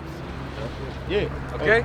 Me working hand in hand, and brother's right about, especially in Philadelphia, the young cop I was talking to and working with hand in hand, and he told me, I was like, "Do you like standing here?" He's like, "Nah, I really like to be where the action is." I was like, "What you mean?" He's like, "You know, whenever we got a place where you got to kick down the fucking door, I'm just like, oh yeah, let's fucking go, let's fucking go." Your adrenaline Yeah, he's junkies. like, I'm like, "Bro, why would you want a picture?" So he's like, "You know, especially if we hear that." And he told me, he's like, especially if they hear that there's drugs or some type of guns in the area, he gets fucking pumped, man. I was like, Yeah, bro, you think they're in Iraq. So. Oh yeah, they love shots fired, shots fired. he was like, "I just fucking love it, man." And I asked him, I was like, "Bro, how old are you?" At the time I was 25. He said, "Oh, you know, I'm 25 too." I'm like, "This motherfucker is a weirdo. Like, why would you want to put your life in jeopardizing danger?" But he doesn't even see it that way. He sees himself as the upper hand because he got like 20 motherfuckers with him. It's like kicking down doors. You know, he's like, "I hope they have a gun." Yeah, man. they're literal tyrants. They're tyrants. They're literal tyrants. They keep that Tyrants same for the- attitude, go overseas. Yep. Right. Right, they ain't gonna do that Them shit. Arabs gonna blow Like the your brother head said, open. they're tyrants few of for them, the state, Some of them. which really is tyrants for the elites. That's all they are. They're the enforcers of these arbitrary laws that come down Well, through the literally, political system. modern day centurions, literally modern day centurions, the policing in Rome, when you look into those soldiers, especially the ones that came back from war but still was given tasks to govern the city, they could honestly do what the hell they wanted to you, especially if you weren't a Roman citizen. If you weren't a Roman citizen, you really didn't have no authority. They could do anything to you, and you would just have to take it. You know, but like, you know, in scriptures, the reason why Paul used that he was a Roman citizen. Oh shit, you know, we can't. Oh, he really can't. We really can't do nothing to him. You know, he's a Roman. You know. Well, they gotta get him a trial. Yeah, they gotta give him. Oh yeah, a trial. Gotta be more fair toward him. But everybody else that's not, I can kick you in your chest, and you can't do nothing about it. Because if you do, we're to put you to death. This is why the brother keeps saying, if you have a camera record, have a dash camera, because that gives you an upper hand. Officers can lie, cameras don't. Sure. Objective witness. Oh, finish 10 and 1. Just finish that. Yeah. Start with that. I had a precept on Psalms 10 too also. This is Isaiah 10 and 1. It says, "Woe unto them that decree unrighteous decrees and right grievousness which they have prescribed, to turn aside the needy from judgment, and to take away the right from the poor of my people, that widows may be their prey, and that they may rob the fatherless. It's unjust traffic laws. You being attacked by a mob of people, the cop come and take the side of the damn mob. Yep. You know? Like, what the fuck? That's just me right here. Well, I was You're gonna supposed say- to be objective. You're not. You don't know any of us. You weren't even here when whatever allegedly happened. You know? Yeah, they go off of hearsay. No, I was gonna say. Who they believe? Like, who's more? How would you know? Side with them. I was gonna say, just like we're supposed to have the right to freely travel. The only real reason why they would be pulling anybody over is if they're violating those UCC codes, which is generally for commercial purposes. You know, but you gotta look into that. Don't take our word for it. You gotta look into that. You're supposed to have, as a citizen, right? You're supposed to have the right to travel freely. Unless, of course, you're engaging in some sort of commerce, they don't really have a right to be pulling you over, harassing you, going on a fishing expedition, telling you your tags are expired. I'm not saying not to comply with your state's regulations, because it just makes you a subject of their interrogation. And it puts you in their line of fire, because they're looking for shit like that so that they can get an arrest or they can extract. They have laws that funds. contradict each other, and then they have an arbiter that tells you what laws supersede other laws. That's why you don't have the right to. Well, it's freely even in their travel, own but you handbook, do have the certain right of to those freely things. travel at the same Like they time. can't arbitrarily do these things, but they still do it under the color of law because they're able to. They get away with it. You got the right to freely travel, but by certain means, not by every means. So, well, you got to have on the motorway. You got to have a license and this vehicle registered. But then you got the right to freely travel. So, say again. The Miami Dolphin receiver. He was on his way to the football game, and they locked him up. He was on his way to. Oh, you talking about? They said he did some kind of incorrect traffic Okay, violation. yeah. I thought Tyree, you talking about Just Tyree. like different I think he was states. driving like a maniac too. Different states are not stopping ID. So if a police officer says, who are you? Can we see some identification? Yeah, he went 0 to 100 like that. Yeah. If he like crossed a line or something or turned too late or too early, he just went 0 to 100 like that because he's he think that he's the arrogant one. The cop is the arrogant guy, but then if somebody being arrogant to him, that pisses him off. Right. Why you being difficult with me? Why you being difficult with me? I'm being Yeah. too, so, Like being he's like, difficult. you don't treat me like that. Then you just fucking Yeah, because Tyreek Hill was more. He was in like he was being arrogant. But it was like just like, yo, give me if I fucking give me a ticket. Like let's go. Like give me a ticket. Like what are you doing? Like well, that's being disrespectful Yeah. to a police officer. Yeah. But the thing is like According to what the cop is stating. That's a psychopath. Yep. Yeah. Because you're bruising his fucking ego. Yeah, and that's the thing. Like, oh, if I like, but the cop needs to do all this other shit and run around. It's like, listen, just give me the ticket. Like, let's go. Like, you know, I made it right on red when I was supposed to. Give me a ticket and go. Like, what does it matter? Right, he tells you what to do. You don't tell him what to do. Yeah. But in actuality, he works for Listen to you. me. You're supposed to be Listen able to to tell me. him what to do because he's a public servant. That's the irony. Hey, but see, the flip side is that He ain't there- gonna sue because he a public figure. Cause, Well, it's because it's Jake. But at the Edomites, there was a video where there's an Edomite saw that a Centurion, a cop, ran a red light, did some wrong turn, and an Edomite civilian hawked down the officer, got out the car, and was like, "Why did you do that? I pay your my taxes, pay your money." He was, and the officer was like, "Oh, my bad, bro." Like I've seen people do that before. Like I've seen a black dude do that too. hawk him But, down though, but you like, know, but they, most of the Jake, they would look at him like, "Who are you?" right. But they were docile with the Edomite, like, "Oh, it's not my fault." So like, I'm not. they know Jake don't do that. Yeah. It's not excuse me, but yeah, you would think that. Yeah. What's that demonic ass comedian that the brothers actually encountered? He did a skit Mike again. Epps? Mike Epps. He has a comedy skit on that about when white people get stopped by the police. You hear two doors close, and the white person could brother, "Why the fuck did you pull me over?" See, and it's when it is true. See, Esau definitely has a certain privilege when it comes to the law. Talk to him any type of way. In Yeah. general. Well, of course, it's always in general. There's always going to be exceptions, but you do see that. You do see that. You do see where, and a lot of the times, why? Because they might pull over somebody who's in a position of power, so they don't feel like they're obligated to participate in whatever the stop is. right? Well, you about to lose your job, buddy. Yeah, you know. Do you know who I am? Jay can't say that shit. Well, Tyreek Hill tried to, and see what the fuck Because happened. it don't matter. Don't matter. Yeah. I got a quick scripture. This is Psalms. You know what? At the time, they can switch up the laws based upon how they feel. It's true. Based upon their That is emotions. true. That is true. Yeah, they make it up Now, as they go. request a supervisor or a sergeant or lieutenant or whatever, you're supposed to provide one, depending on where you live. This is Psalms 10 and 8. It says, "He sitteth in the lurking places of the villages." So that's no. We gotta. That's grievousness. Just to cover, that's grievousness which they prescribe, because it's the system's supposed to work a certain way from what they've told us or what we understand it to be.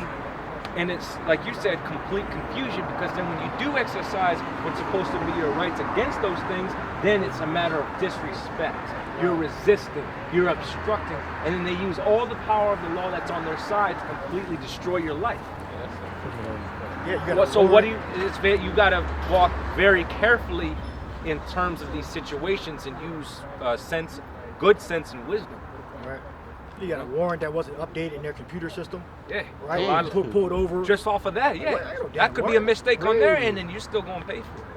I got a warrant, but they didn't update in their system. It takes 2 days to update their system.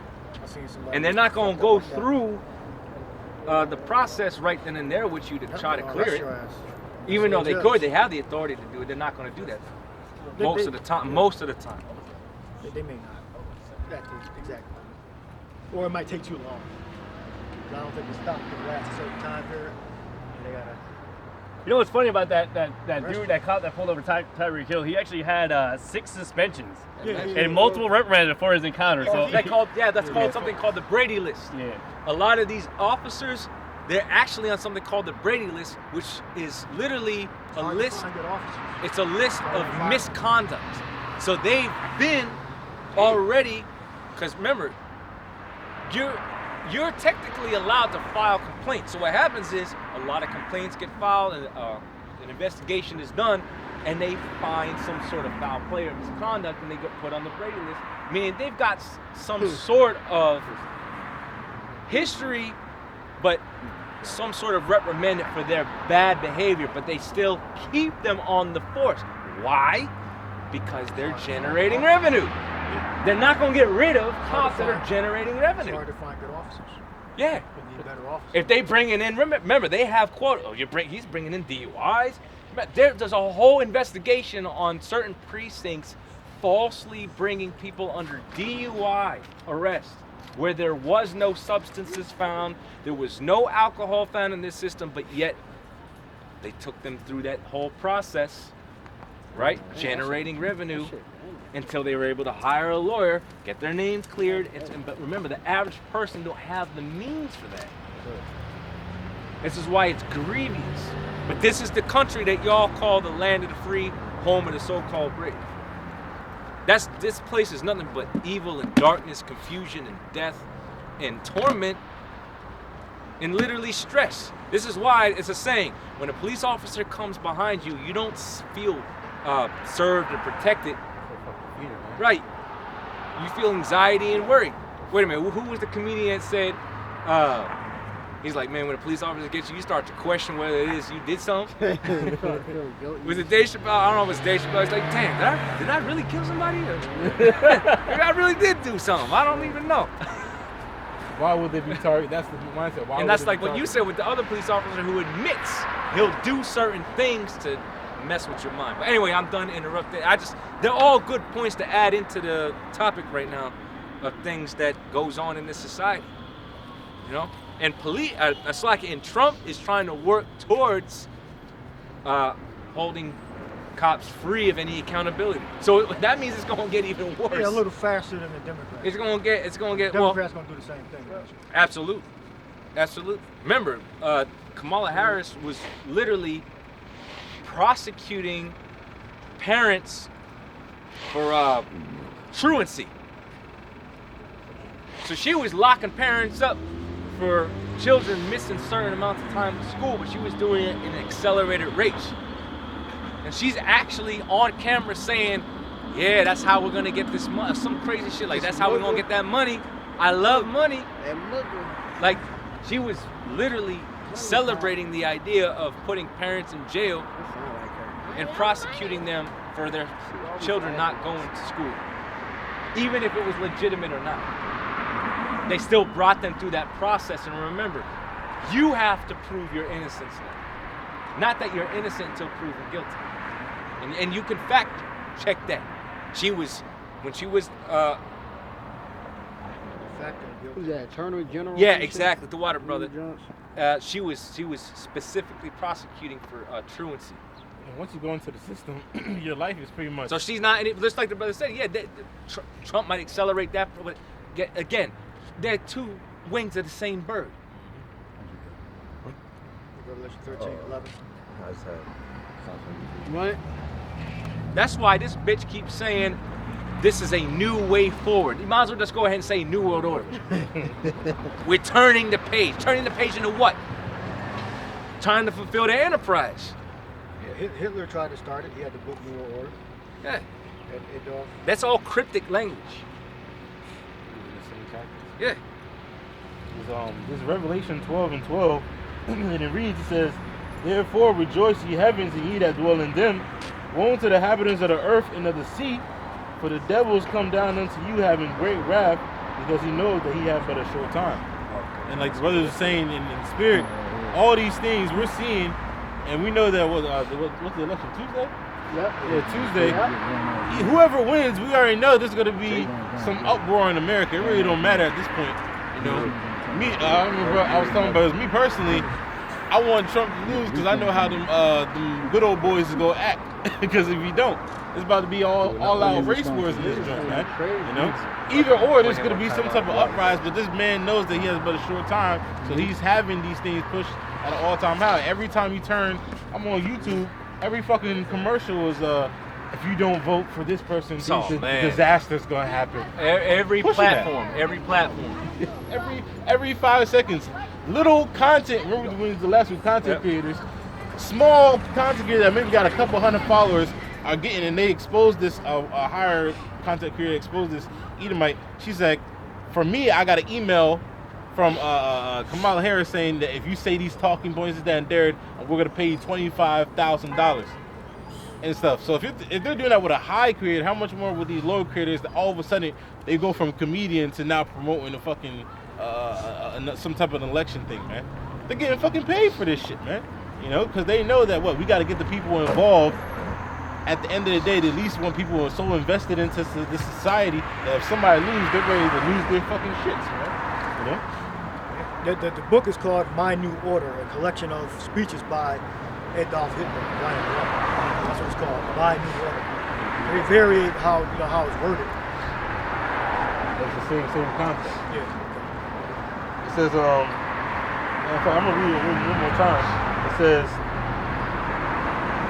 I'm gonna go to verse 13. It says, and when the dragon saw that he was cast into the earth, he persecuted a woman with both a man-child. And that woman is the nation of Israel. It's going to be the same thing in these times too. All right? The nation of Israel is about to catch all types of hell. No matter who's really the president at the end of the day, we're seeing that they're setting up the what's called the catalyst for something bad to happen. You know, where they can enact martial law. You got the whole migrant thing that's going on that people have been talking about. I've seen a lot of videos of so-called, I think they're agents and shit really, but so-called immigrants trying to kick down not only regular apartments but luxury apartments, kicking down doors with Edomites in them and stuff. You know, Edomites coming up with their giant guns and they're trying to perpetuate something, and it's all because the devil knows he has a short time, so he got to get this crisis rampant, man. You know. They're trying to welcome to America. Malika, you had something? What, scripture? No. Point? No. But I had a point. I actually had a point. The police, they're like a small reflection of this whole beast system. You know, they bring forth fear. You can't resist against them. You know, those are two prime things that they want people to feel, that fear when they come down. That's the same thing with the beast system. And police also come with deceit. You know what I'm saying? How can we trap this guy up to what? To bring more to get more information out of them so we can use it against them. That's the same thing with this system. This beast system does the same thing. You know what I'm saying? Yeah, this is say again. Con. So Matthew 5:25, it says, "Agree with thy adversary quickly," and this is Yahushua speaking. "Agree with thy adversary quickly, while thou art in the way with him," because the whole time he's just trying to get you locked up. You know, he's just trying to put you under the jail, or he's just trying to kill you. You know, unalive you. So it says again, "Agree with thy adversary quickly, while thou art in the way with him. Lest at any time the adversary deliver thee to the judge, and the judge deliver thee to the officer, and thou be cast into prison." You know, and Kamala Harris, she was one of those judges that was putting niggas in jail. You know, so it's the same shit, man. It's a corrupt system. You know, designed to destroy us. You know. Yeah, whether you agree with it or not, you still have subject to payments. So you gotta use your discretion. Say less. You know, don't try to argue. You know, but because he got the drop, he's standing up, he's sitting down. Unless you got the right there, but, you know. Hey, say less. Comply. You know, don't fight. You take get out the car. Get out the car. You know, I don't have to get out the car. Well, you got a driver's license, you can take it out the car. Right? So, legally, you can take it out the car. Standing on the side of the road. you finished? Yeah. Finished, right? Ecclesiasticus chapter 8 verse 1, "Strive not with a mighty man, lest thou fall into his hands." Damn. You know what I'm saying? Yeah, I mean, the officer has the drop on. Yeah, he does. Yep. Unless you plan on taking it at the distance, you might as well comply. Yep. He's at 100%. Yep. Don't be going stepping in gray areas, man. Either you got the drop or he got the drop. So you gotta accept it. Right? And you know, there is that, like, oh, if you if you comply and all that, you know, the outcome will be better. That's not always the case. You know, you gotta comply to some degree, but you also gotta keep your guard up. You know, and you be so quote unquote respectful, but ultimately you just gotta pray that the Lord rightfully deliver you out of that situation.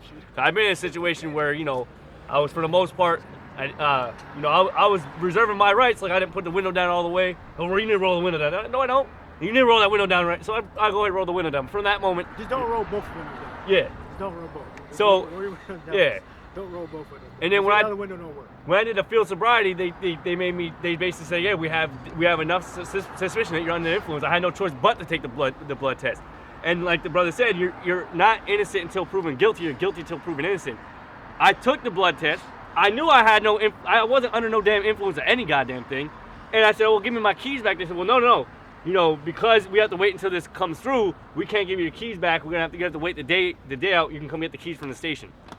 And it's like, well, how is that the case? I'm right now. You have no proof that I'm under influence. Right. Just a field sobriety that I didn't fully meet your standards. That's what you're trying to say apparently I'm guilty of. So, you got to comply enough to get yourself out of the situation, but realistically, like the brother said, the cops got the ultimate discretion. Yeah. Well, that goes into what the brother said of them being psychopaths, because what happens with a psychopath? If you stroke a psychopath's ego, they're gonna make life easy for you. If you make a psychopath feel like he's the superior one, he's gonna take a liking into you. He's gonna do some things for you. And our Lord knew that, man. He knew these motherfuckers, these centurions, these judges, they're psychopaths, man. So stroke their ego a little bit, say what they want you to hear, and they, there's a better chance for you to get out the situation that you're in, versus if you bruise their ego by not listening to them, saying something that might provoke them. They're gonna take you to all holy hell. And you see Jake all the time. I know my rights. No, Jake be fucking up. And next thing you know, instead of just getting a ticket, you don't have to say you know your rights. Just exercise.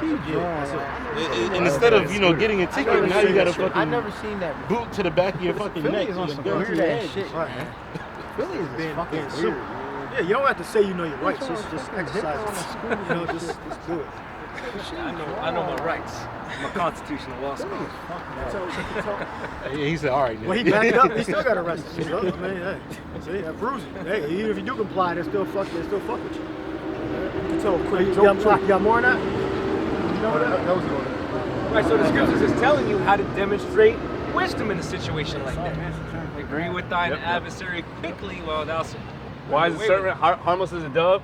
How do you be how you gonna be harmless as a dove when you're telling the cop, yo, fuck you, you can't do shit to me? Who the fuck you? That's not being harmless as a dove and wise as a serpent. You're being a fucking idiot. Right. Remember they played the elders played the video of the bull talking. They pulled him out the car, broke his window, and you see screaming Lord's name. Oh yeah, he was like, that's how you say it. Fucking dumbass. You know? Why would you? It was fucking his ass. The more he could. That's why the brother read the scripture says that jabs are. That don't mean you get on your knees and give him a blowjob. Just, you know, get out there. That's not what the scripture means. Right? And you know what's funny in that video? It seemed like what shows you the Lord shows you actual discipline, because Jake knows not to do that shit, but him every time he called upon the name of the Lord more, the Lord's like had that fuck him up harder and shit, just to show you not to be a fucking dumbass, man. You get fucked up too, man. I'm gonna quickly get this real fast. This is the book of Proverbs. Slot. I think it's Proverbs. This is Proverbs 3, verse. I started at verse 5.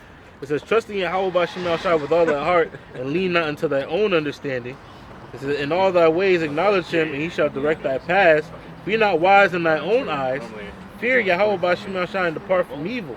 I just want to jump down a little bit. It says, jump down. Should be be wise as a serpent, harmless as a dove. Somebody read that scripture. Somebody find right. Oh, you just read it. Yeah, just read it. Go ahead. This is the book of Matthew 10 and 16. Behold, I send you forth as sheep in the midst of wolves. Be ye therefore wise as serpents and harmless as doves. Yeah, that's in everything in life, you know. Wise as a serpent, harmless as a dove. All right. Now a dove is harmless, you know, and at certain times a dove can become violent. You know, they peck your damn eyes out if he feels life is in danger or whatever. But he's mainly passive. All right. There we go. Wise as a serpent. So a serpent understands, you know, when to strike, when not to strike. It's subtle. All right. Calculative. Let's get it. I got this real fast. Remember, because it's a description of two characteristics of two different animals that you utilize simultaneously. Yeah. It's not one or the other. It's both. Yeah. Exactly. Right. It's a synchronicity. You may appear passive, but you're intellectually able to, you know, overcome. Yeah, let's see how passive you are if somebody home invades you. You know? Yeah. Somebody breaking your door down. Well, even with the attributes of a serpent. Turn into a serpent, right? You know, attributes of a serpent, they're real calculated in the things that they do. You know, when they're about to strike, they know how close they gotta be, how still they gotta be for the moment. Yeah, because some of y'all doors is really thin. They can just easily smack that motherfucker. You ain't gonna be no dove with somebody kicking your door in. You got glass. They can hit the glass out and open the door, walk right the fuck in. You're not gonna be a dove. You're gonna be a serpent. That's right. And a dove that's pecking somebody's eyes out. That's right. So I got this Proverbs 2. It's Proverbs 2 and 11. It says, "Discretion shall preserve thee, understanding shall keep thee." Yeah. You might see them coming and then leave, go around the back, and get back up, or go around the back and go to your neighbor's house. You know.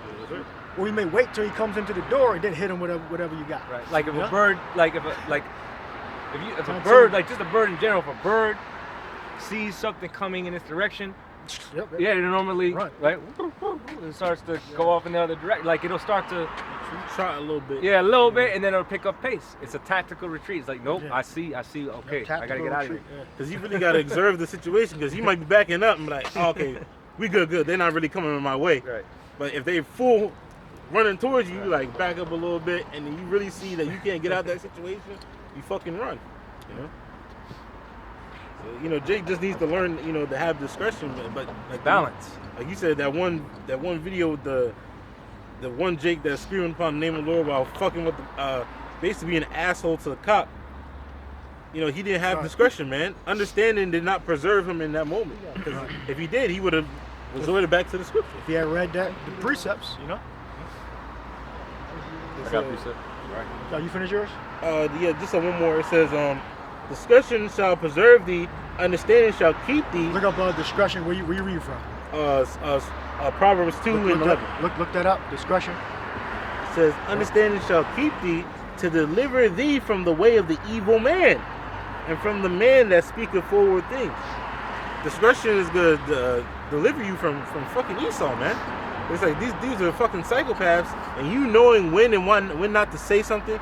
Like the elder brother said, you know, saying enough, but not spilling the whole fucking beans, man. Spilling your heart to this nigga, you know. It's going to preserve you at the end. It's going to keep you from that evil man, because he's looking to do something to you. He just needs the little green light to be able to. Yeah, sometimes they looking for somebody else, and they really don't care about you. I mean, they might just need to just check something out and just move along, too. So, Pennsylvania State Trooper pulled me. I thought I was pulling over to the side because he was flying like 100 miles an hour down the damn road. Because there's another one that just passed me. Then the other guy's cop pad. I pull over to the side, like he's getting past me. He pulls up beside me and asked me this weird question about my car. Like, I don't know what the hell you're talking about. I said I'm not sure. I don't know. And he just scurried along like at another 100 miles an hour down the road. Like, okay, weird. Yeah, you pull over voluntarily. They pulled you over. Hey, you ain't pulled me the fuck over. I pulled over. You know, that's another argument to be having sometimes. I pulled over. You ain't pulled me over. But then they're gonna switch it up anytime they want anyway. The indiscretion, you know, you talk with an officer using certain keywords. For certain keywords, even like dismantle a person. Yes, sir. You know. Yes, officer. I'm not sure. Yeah. Giving them that title of authority that they you know they want so bad. That's why a lot of those Edomites become cops, because they was fucking lame ass losers in fucking high school or some shit. You know. So they want a power trip. So giving him that validation, so to speak, can get you out of these situations. Yes, officer. Yes, sir. It's a possibility. You know, it's a possibility. He might be like, so long as your paperwork right. Yeah. If paperwork ain't right, you ain't getting out of this shit. All right, read. So it says for Proverbs chapter 2 and 11, for discretion, the Hebrew word is mazamah, which means purpose, device, plot. It also says devices of evil. Or slut. So pretty much it means, it says purpose or plot. It also says, pretty much it says a plan. Yeah, a plan, a plot. And so you got to have the information. You have to have a system to get your ass out of a certain situation. All right? Yeah. If possible. You know, sometimes they impromptu, just creep up on you, and you gotta think real quick. You know? Push him up.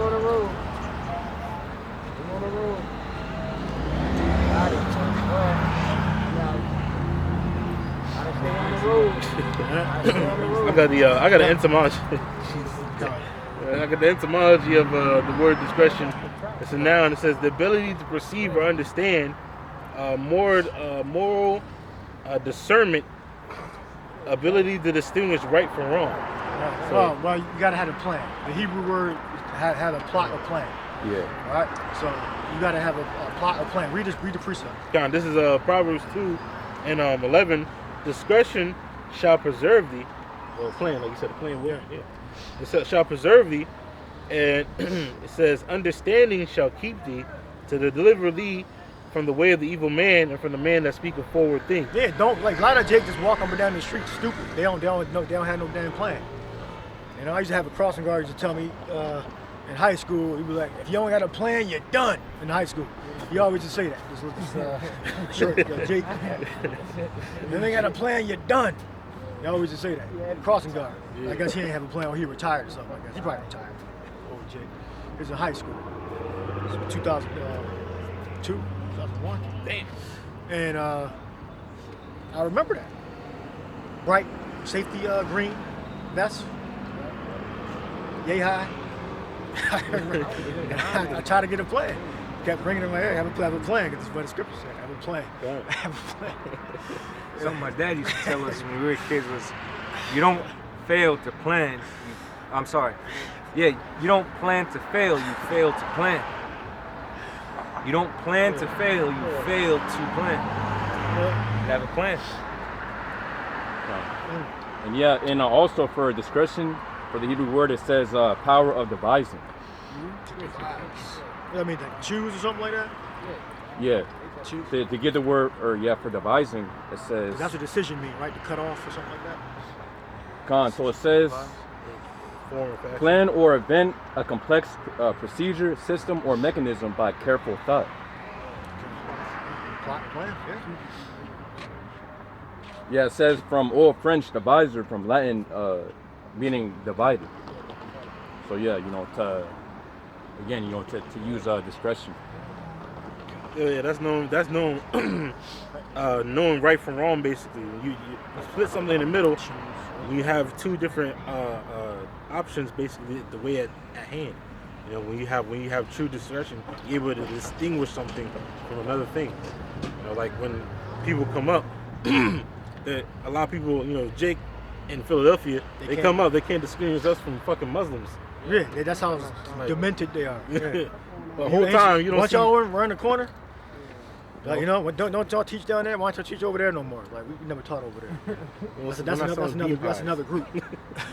No such. Because they can't situational awareness. Yeah. You got brothers in garments holding Bibles. The hell you see Muslims doing that? When you got dudes when do you ever see Muslims doing that? Y'all would done like, we don't fucking with garments like that. No situational awareness. What the fuck is wrong with you? So we don't even look the same. So. Yeah, and these are all men in the camp. There's no women that came into the camp dressed like a dude,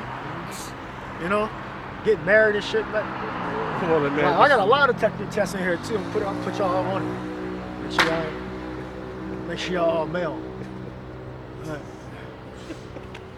Yeah, it ain't gonna ever happen in Great Millstone. That right. Woman infiltrating the camp. Yeah. Weirdo shit, man. Hey man, this place is getting out of hand. No man. chest. Bowl cut with a shape up. And she in the camp for like 5 years. Got a mustache. I'm looking at it. Alright. It's crazy. Holding the sign saying, that's right. That's right, with a belly shirt garment on. Oh, shit. Okay. That never happened in Great Millstone. That's right. Let's see. I'm going to read that one more time. It says, to deliver thee from the way of the evil man, and from the man that speaketh forward things, and that word forward means perverse. Like the brother said earlier, this man's way of speaking, even when he's trying to convict you on some shit, it's like a double tongue. Cause he'll say some shit, and you be like, you have a think you understand what this motherfucker's saying. Book of Revelation. Oh, go ahead. You think what this man is saying. I remember one time an officer's like, you got to be served. I'm like, what the fuck does that mean, served? I went to go look at it in the dictionary. Serve means they basically go arrest your dumb ass. Get where it say the souls of men. That's why Babylon America is going to need to be destroyed. That's why this place got to go. All right. The nation's going to be pissed off when Babylon America is destroyed, because they don't. One of the last things that was said in that precept was the souls of men. I mean, have them in slavery, being able to make money off of them, us. Use us as that Matrix reference. Yeah. Each person was basically a battery to fuel the Matrix. Yep. So we're all basically bad drones to keep the system going. Yep. Even with the private, what's that 19th amendment? Or what's that, one of those amendments, man, 19th or 13th, I can't remember.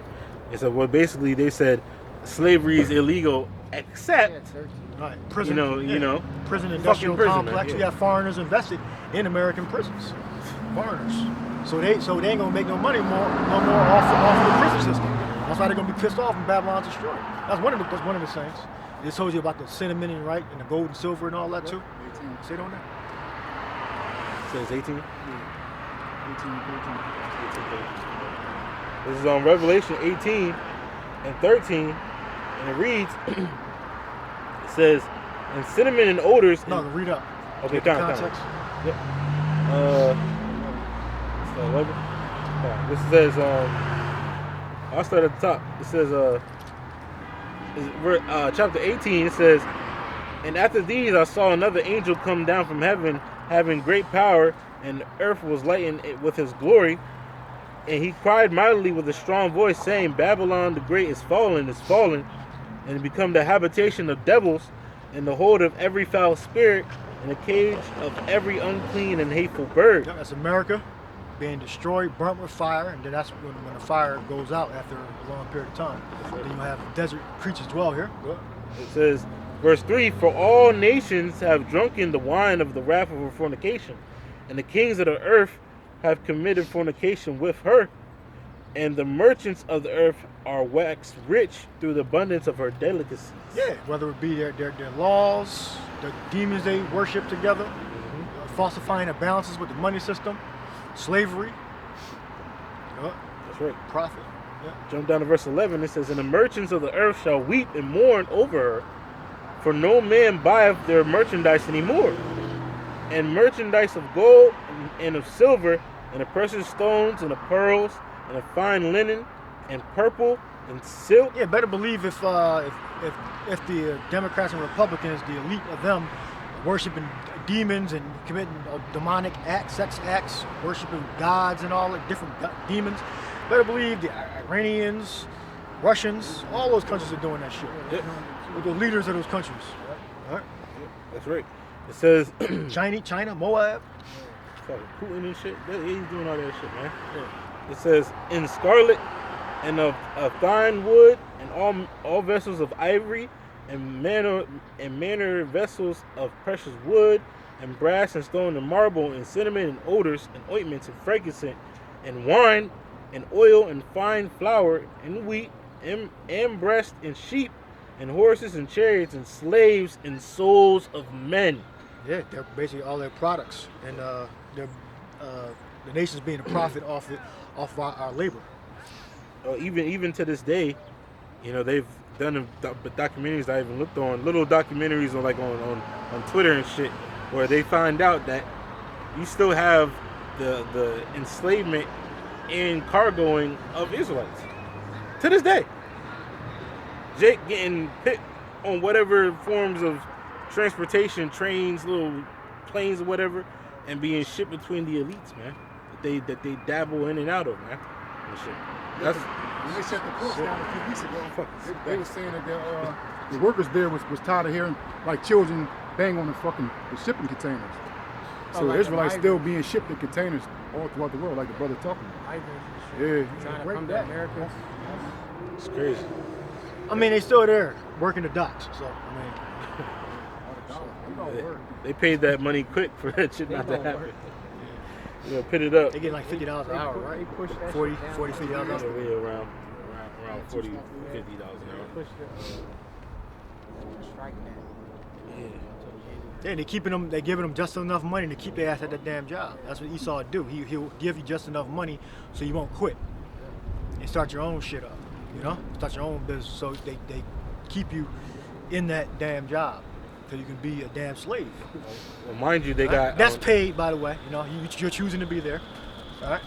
Mind you, at other locations in the U.S., they got a fucking automation and shit where there's no fucking humans at all. Yeah, they want to get to that point. Yeah, where they're gonna reduce manpower. Where they control everything at the end of the day, and they don't need you, at all. Yeah, well, let's see if we actually get there.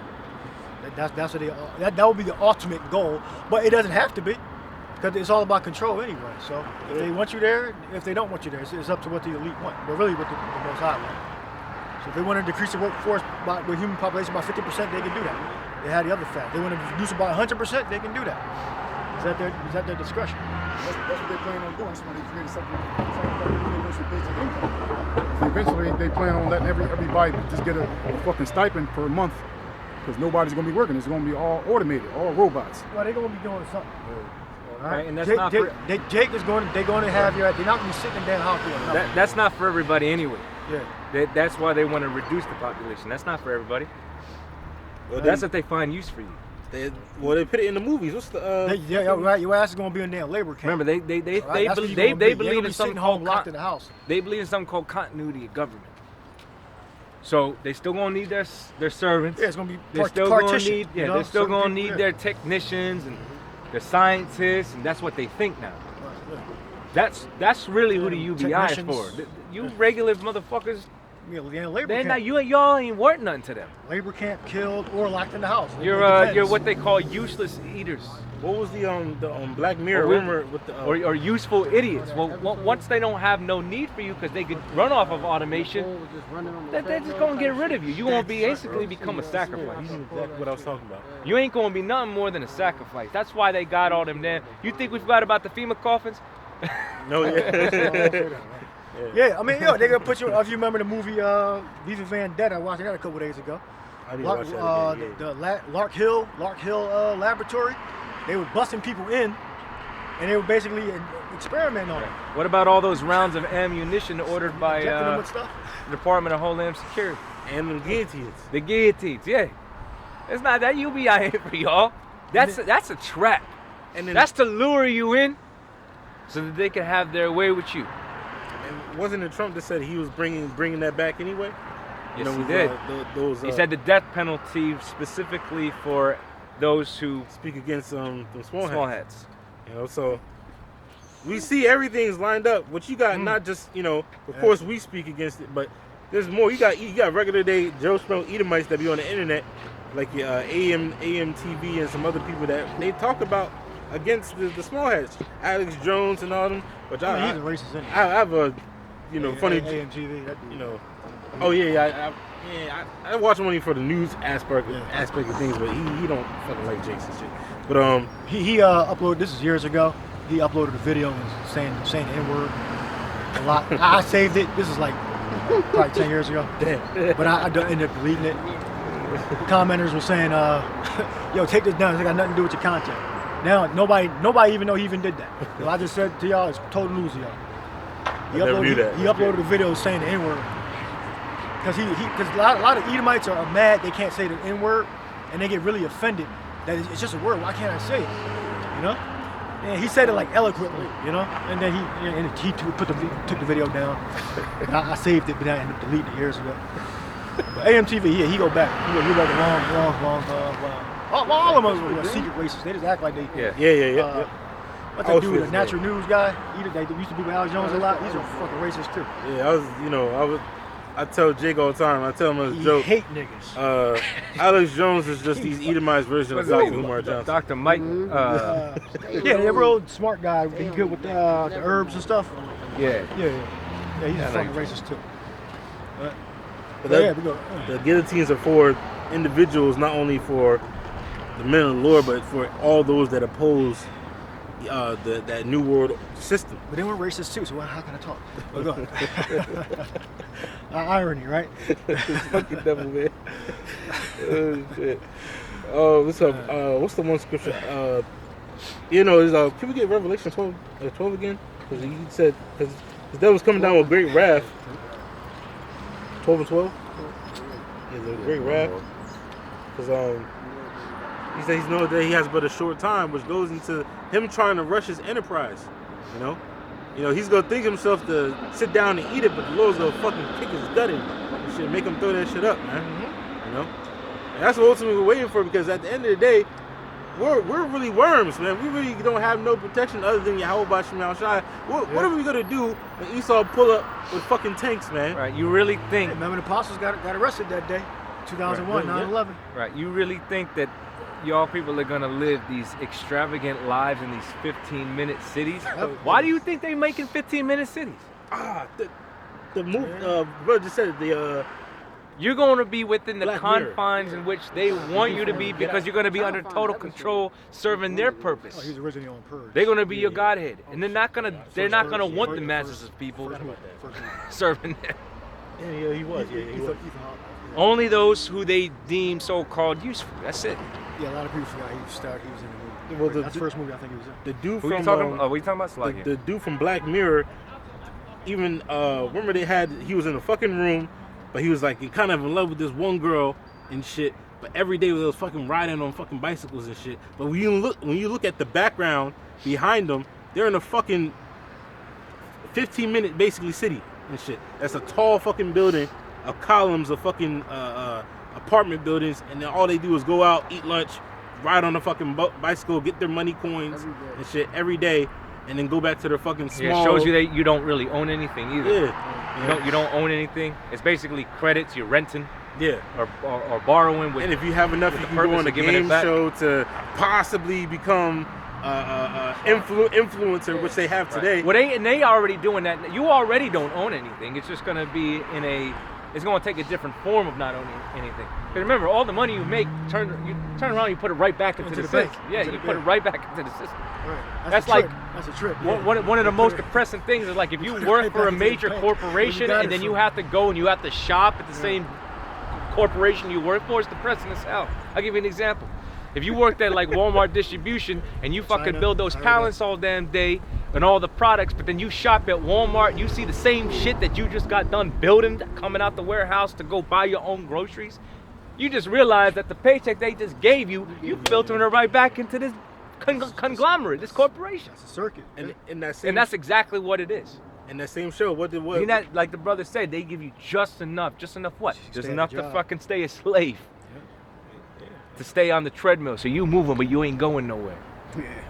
Same, well, in the same thing. Remember, in his room, he had the walls are basically TVs, and this motherfucker, if you wanted to skip some shit, you had to pay for the subscription to skip ads or whatever fucking show that you didn't want to watch. Motherfucker lost all his money, so what was playing fucking in the background 24/7 while he was trying to sleep, fucking pornography and shit. He couldn't sleep. Then the woman that he fell in love with that got into the show that they put in fucking thing was in his fucking face every day getting.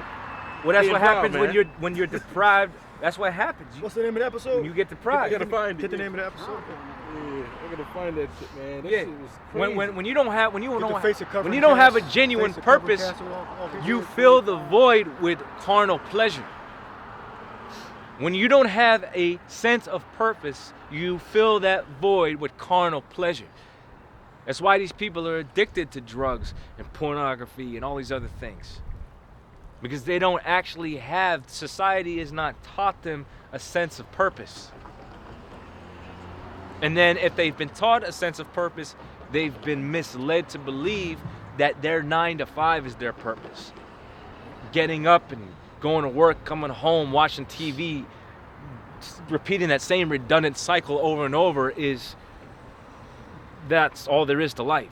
That's all you're there to do. Remember, that's an escape. Most people go to work because they're actually trying to escape. And they come home and they sit around the television, they drink whatever alcoholic beverage, or they do whatever drug, or they do whatever recreational thing that they're gonna do as a form of escape. Because a lot of these people there, something that I thought about earlier in the week was, how is it that you go from a child to an adult wishing you were a child again? Shouldn't the quality of life actually improve with age? So why is it that you would choose to want to regress from that? Think about that. That's depressing. I wish I was a kid again. What they call that, nostalgia? Why? The quality of life is supposed to improve. Things are supposed to improve, progress, and increase. Why are you thinking about a former time? You were supposed to grow. Things are supposed to improve with that growth. Why is that not happening? That shows you it's a trap right there. If you have to revert back to a old time to feel a sense of comfort, something's not right. Because that should have been a renewed process as you grow, as you build. Because you're supposed to be striving for something that always continually moves you forward. If you feel like you're stagnant, no matter what you try to do moving forward, you're never getting anywhere, that is a system that is working against you in every way.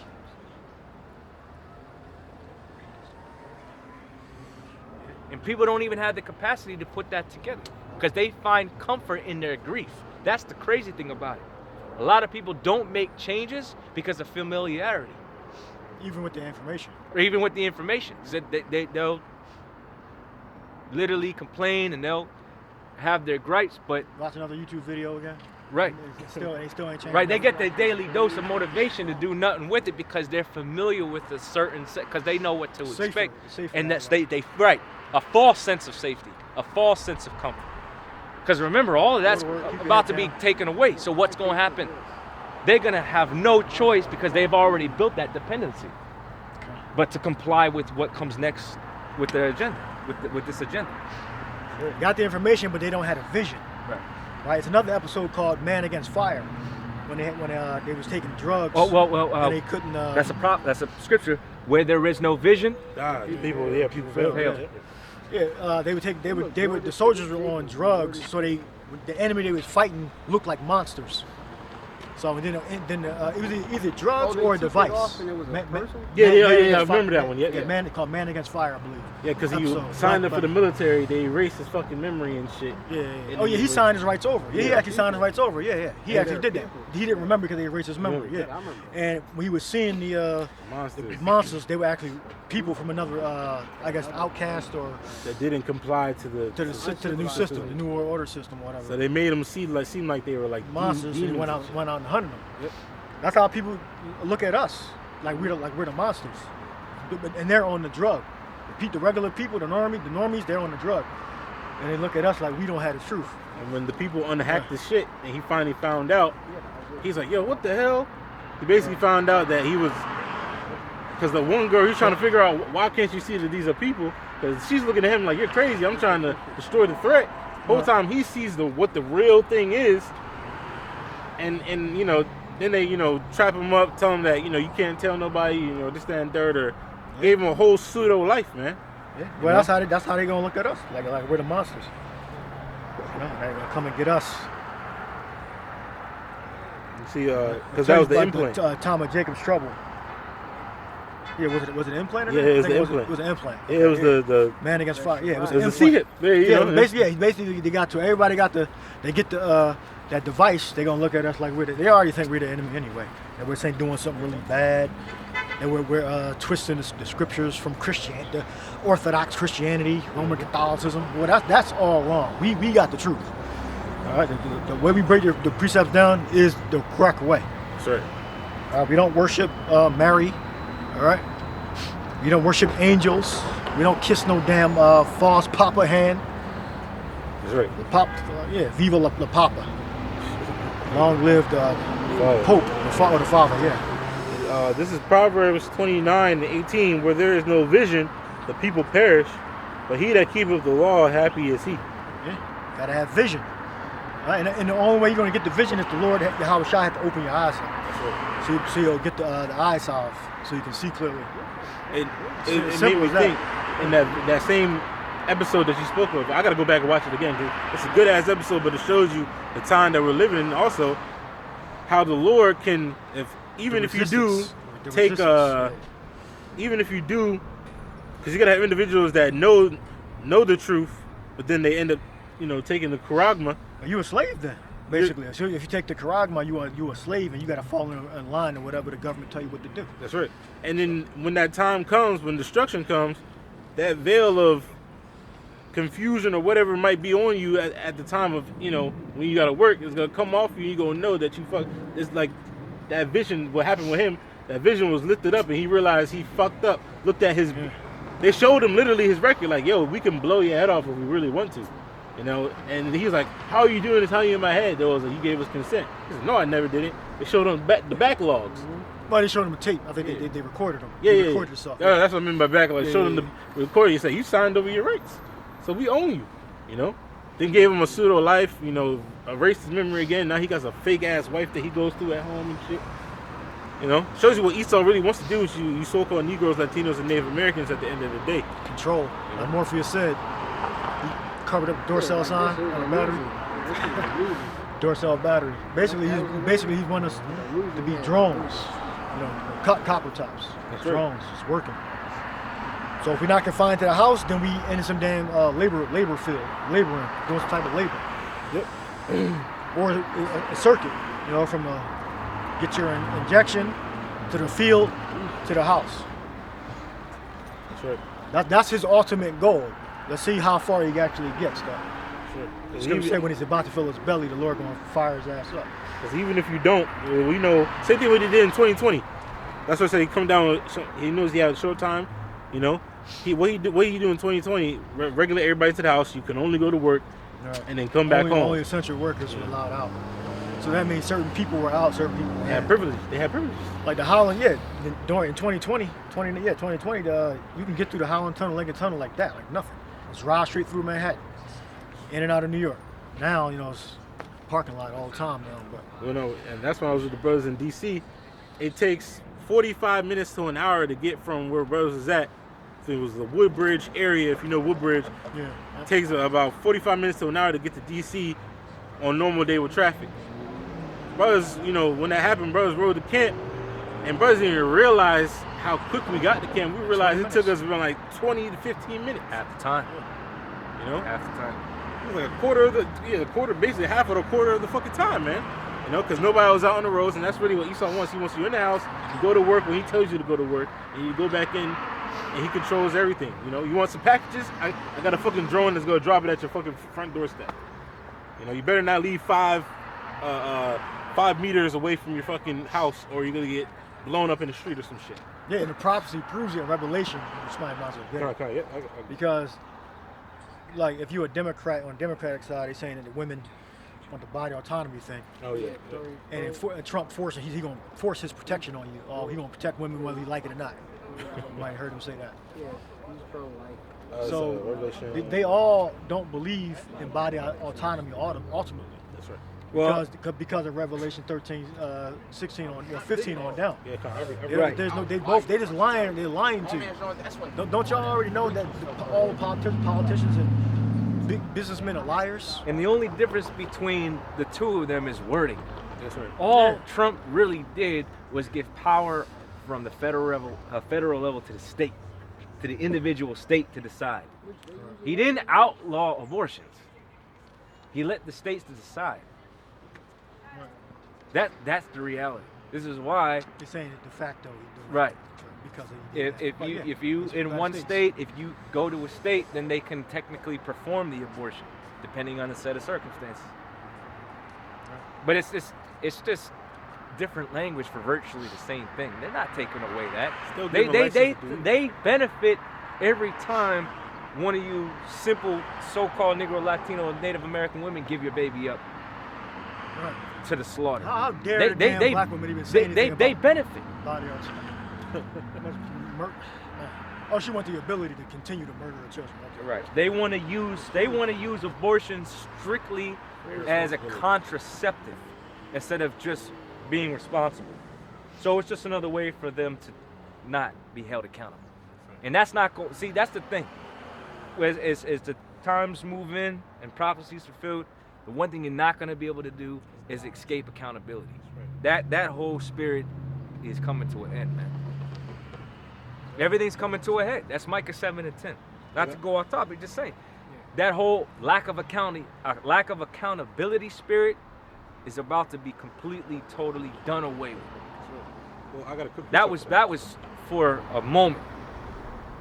You women are gonna look really pitiful out here because you burned all your bridges. You wanted to be strong and independent. You wanted all of these so-called rights afforded to you, but you didn't want to have any sense of respect or dignity, responsibility, accountability. The state gonna take that over eventually. The state. Well, I'm saying when all hell breaks loose, nobody gonna want you. Nobody gonna redeem you. Nobody's gonna save you. You're not gonna have no white knights at your aid. You're not gonna have no virtue signaling, freaking mind hive women coming to your aid, giving you fake love, artificial love, because it support all women regardless as to whether what's right or wrong. You're not gonna have any of that. Ain't gonna be none of this artificial fucking validation going on. People are gonna be too busy fighting for survival. And you women do not lack survival instinct. You women do not have survival instinct. Rather, you lack survival instinct. Completely. Your sense of survival instinct is you say you don't need a man, and then you get a fucking flat tire, you gotta call a man to come fix it. Other than that, a man ain't shit. You can't make this up. Yeah, I mean, the state gonna take over the responsibility for you. And You they're can't- gonna give you that. They're gonna give you that implant. Most of you women can't change a tire. You can't do an oil change. You can't even fix a flat. Bitches can't even cook their own meal, brother. Right, unless it's ramen noodles or Chef Boyardee. And they still fucking that shit up. Yeah, yeah. Well, that's fucking crazy. I got a quick preset real fast because just for the accountability thing. This is Ezekiel 7:8. It says, Now will I shortly pour out my fury upon thee, and accomplish my anger upon thee, and I will judge thee according to thy ways, and will recompense thee for all thy abominations. That's accountability right there, you know, because your ways goes into your conduct, the way you conduct yourself on earth. So all the BS that these women have been doing, the Lord say He's going to shortly pour out His fury. It's going to happen quickly too. In the blink of an eye, all accountability that you've been shoving up into the sky is going to rain upon you like fire from fucking heaven, man. You know? And you go see that you should have took heed unto what men were trying to tell you. Ultimately, what the men of the Lord were trying to tell you is, you know, come out that careless spirit and get under the hedge of a man of the Lord. But you want to be an independent woman, and you go see, you know, that you can't fend for yourself in that day. Ultimately, you know. Yeah, we'll see how it's gonna work out for you in that day. We'll see how it's gonna work out for you. No, you good. All right, so the Spirit of the Lord had me find this out, you know, years ago while playing this video game that was released in 2008, right? It's called Grand Theft Auto 4, right? So in the game, you can go on like this internet cafe. You can go on the internet. You can explore the internet and things like that, right? So this is about the spot. It's 4. This is Ford when he's in Liberty City with Nico Bellic. Yeah, with the Nico, the Russian guy. Yeah, exactly. Yeah. All right, so this is going into the spy chips or the Karagan, right? And y'all can chime in if y'all want. This is pretty crazy information. This is and it goes into them being insiders. You know, for them to know this, they have to be insiders. You know, so it was on this foreign website, and this guy named by the name of Skull and Bones. And we all know that's a secret society, fraternity of the elites, one of their fraternities. So a guy named by Skull and Bones and Los Venturas, right? This is what he More of a capability to do just that. Right. But like you said too, the other side of it is the shame, the guilt, right? Mm-hmm. Like the individual who supposedly at the IUIC took the jab and felt his faith leave him. Which Esau, there's a video on that. Esau already had it in the FBI in their video of presentations that they already have the formula to basically have someone no longer believe in God. And they tried to do it throughout the food, which for the majority of Jake, they've succeeded in that. Well, hold, if I can land back off that, where they haven't succeeded in the food, right? They've succeeded in the music industry. Where they haven't succeeded in the music industry, they succeeded in other areas, just speeding it up. Yep. Where they haven't succeeded in that, they plan to with technology. That's right. That's the ultimate device. Well, that's the ultimate device. Well, remember, mRNA technology. Well, what was the term that they were using? And I know there was like a lot of different information coming out at the time. Nanotech. Nanotech. Right. Yeah, it was it's basically prepping your body for something and then more. Slovakia, there was a nurse that gave her testimony where these people were coming in with these crazy freaking clots that were like these microorganism of some sort. That shit was huge. Yep. That they couldn't, like, it was like a whole life form that was being taken in the blood. Yep. Taken out of people after they perished. You know. Now imagine having something like that inside you. First of all, parasite. If you have too many parasites in you, that can drive you to do certain things that you wouldn't typically do. That's right. Right?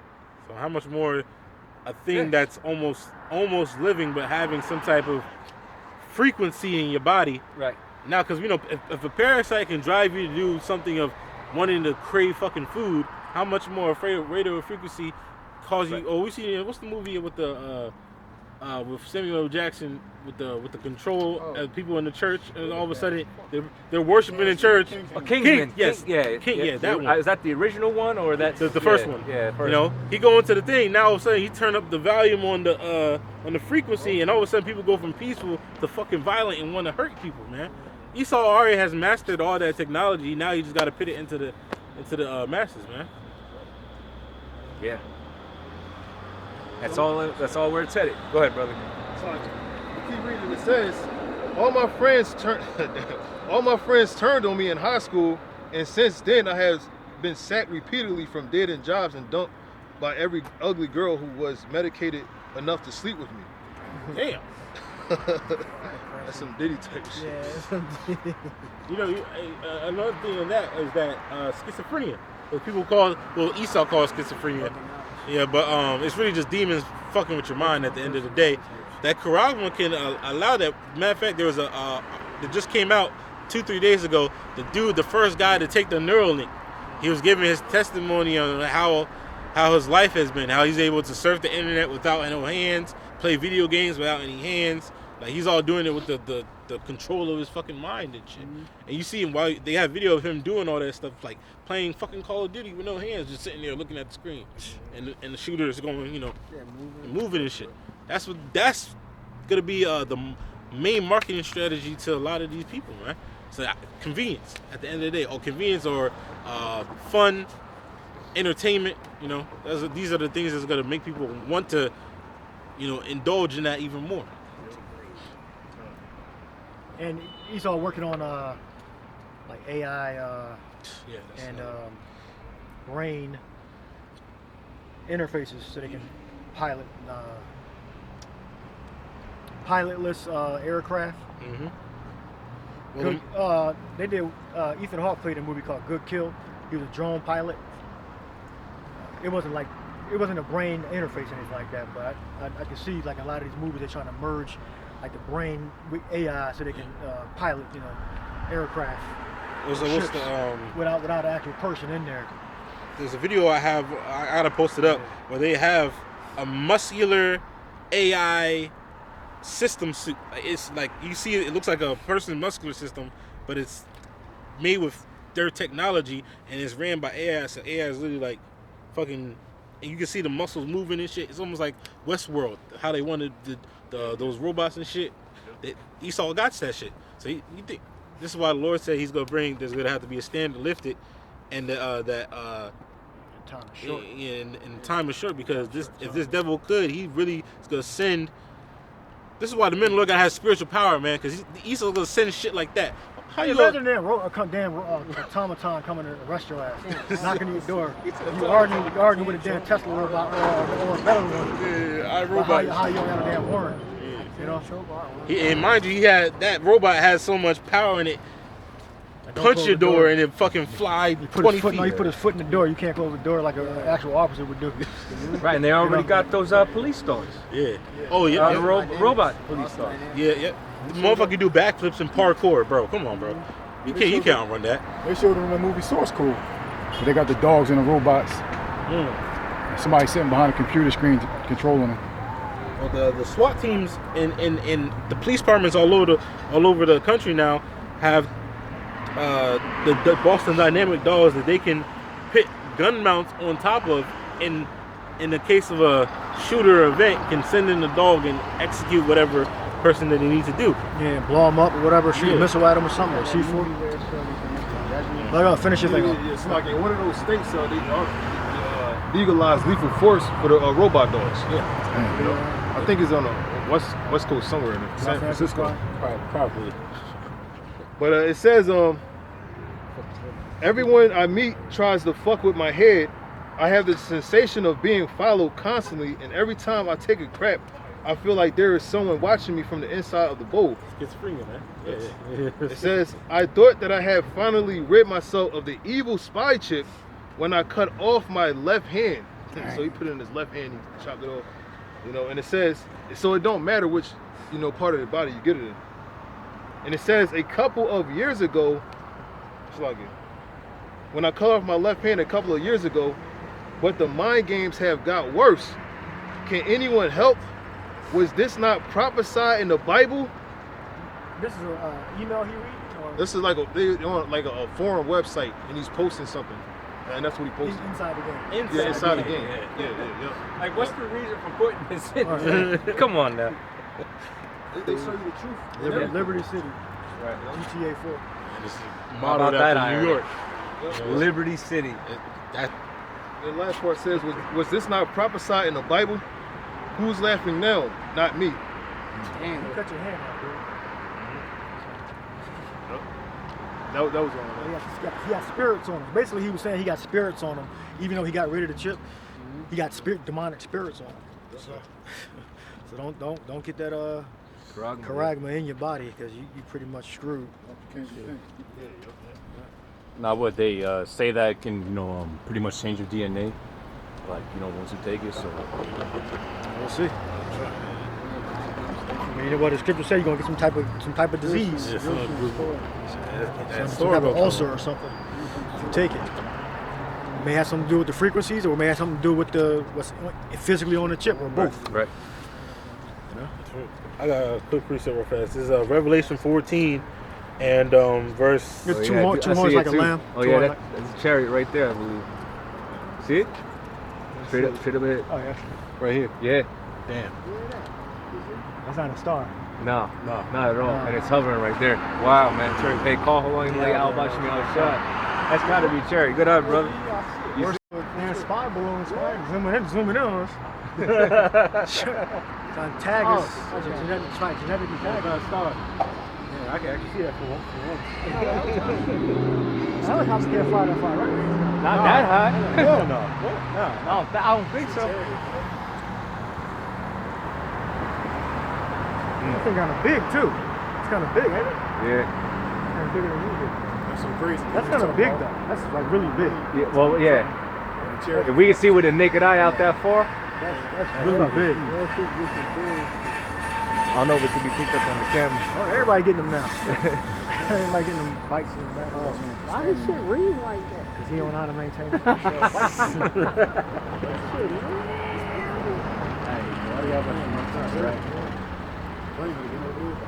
Yeah, it's definitely not a plane. I'm thinking it's like a hot air balloon. And it's like hovering though. No, like, you would hear the plane. That's too high. No, I can no hear the way. Red Bull sky the atmosphere jump. Wait, hold on. Is it just me or is it like Yeah, it do like a. it's like They make like shapes and stuff. Back this way. It's an aura around it too. You see it? yeah. Con. That's it. Everybody see it, right? Right. I can't get on the camera. Yeah. Oh no, actually. You might can see it at home. It's standing still. It's not even moving. Yeah, look, I got it. See the aura around it? Wow. Hey, Romans 13:10. Right? Yeah. Read that real quick. Yeah, that's Romans. It's moving. now you can tell that's a plane or something right over there. It's moving. It's moving. Moving this way, right? To the right. See, it just stopped, then it starts again. Yeah. It's like it's Yeah, so you see the aura around it too, right? Like light around it. Wow. I was with some one-on-one shit. I took a picture of it. and that's spiritual because I think the Dallas brothers just last night they had a series of chariots. It just stopped again, then it starts again. Yeah, it is moving. Yeah, it can't be a plane because planes can't maneuver like that. Yeah. And a blimp wouldn't do that neither. Hell no, I don't have the capacity to move like that. Because it's doing the little. I got the book of Romans real fast. Romans 13 and verse 11. It says, "In that knowing the time, that now is high time to awake out of sleep, for now is our salvation nearer than what we believe." Just turn the quality up on your cell phones if you're recording it, so it's a clear picture. Yeah, man, that's a sign. Well, That's a sign right there. we're speaking about the technology that Esau got, like as far as like destroying people, but the angels of the Lord is going to protect us. And the Lord sent the sign to show us that the angels of the Lord encamp around us. So we don't got to worry about nothing. Zoomed all the way in and zoomed out. Now it's still, completely still. Say only the Lord has that capability of moving. It's just the illumination. It's and mind you, we're in broad daylight. Yeah. Hakim, you know, If broad it didn't have daylight. lights on it, we probably wouldn't be able to see it. If it didn't have lights on, but you see the world around. Plus, we would hear a plane, and the helicopter can't go that high.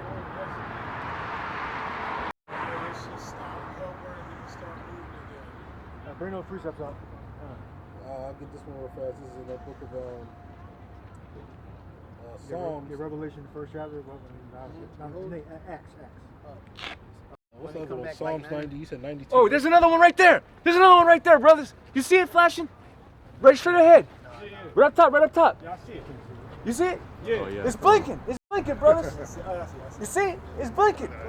What's that? That's another chariot, bro. That's gotta be a chariot, bro. That's gotta be a chariot, bro. Hey, come on, how about Shimon shot? Come on now. I knew there was gonna be another one. I knew it. Come on now. I hope y'all got that on camera. Yeah, I got it. Oh yeah. Send that to me, brother. Yo, man, I hope y'all got it. At the body, I hope about Shimon. Shout about Shimon. Look, you can see a Yeah, it's blinking. It's blinking. You can't make this up. But that's still there. That one was actually a flicker. That one was actually flickering and moving all types of ways. Psalms 91 and 1. You know, whenever other presets on chariots. This is wrap it up, in the spirit, but yo, man. Brother, read. That's sign. That's a sign. This is Psalms 91 and 1. It says, "He that dwelleth in the secret place of the Most High shall abide under the shadow of the Almighty." It says, verse 2, "I will say." Yeah, that was blinking too. I will say of Yahweh Bashim Shai, He is my refuge and my fortress, my power, and Him will I don't know, but even if it was, think about it. Why is it doing that? You know, Esau, we was going to see how Esau basically come down with great wrath, but we already know we have the protection of Yahweh Bashim Shai to the angels. Yeah, nah, this looked crazy on camera. This is Psalms, I'm going to get another one. This is Psalms 37, sorry, Psalms 34. Verse 5, verse You guys verse see this 5. on the, in the way. And they looked unto him and were lightened, and their faces were not ashamed. Matter of fact, I start at verse 1. It says, "I will bless Yahweh by Shema Shai at all times. Crazy. His praise shall continually be in my mouth." Oh, I see it. See it right here? Yeah, right there. I got my context is messing up. Oh, yeah, I see it. One right there. Yeah, I see it. Yeah. Right here. Is it like faint?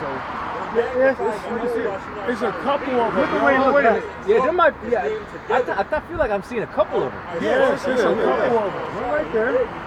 Okay, I see that one. And it's one right there. Just Yeah, disappeared. one more. No, there it is. There it is. No, there it is. I see it now. I see it now. Yeah, Right there, yeah, right there, I right see there. it. It did disappear for a second, came back into view. Yo, this is crazy, man. Yo, this is the rocket thing. How about you now? Yeah, it's right there. You see it right there. I see it. Yeah, it's You can see it, right? Yeah, I see it. Yahweh Bashim Shai, one blinking. The lights was blinking over there. all his The troubles. lights blinking over there. Verse 7, the angels Yahweh Bashim Shai encamp around about Yeah, it's them moving that fear now. him Yeah, man. and deliver him.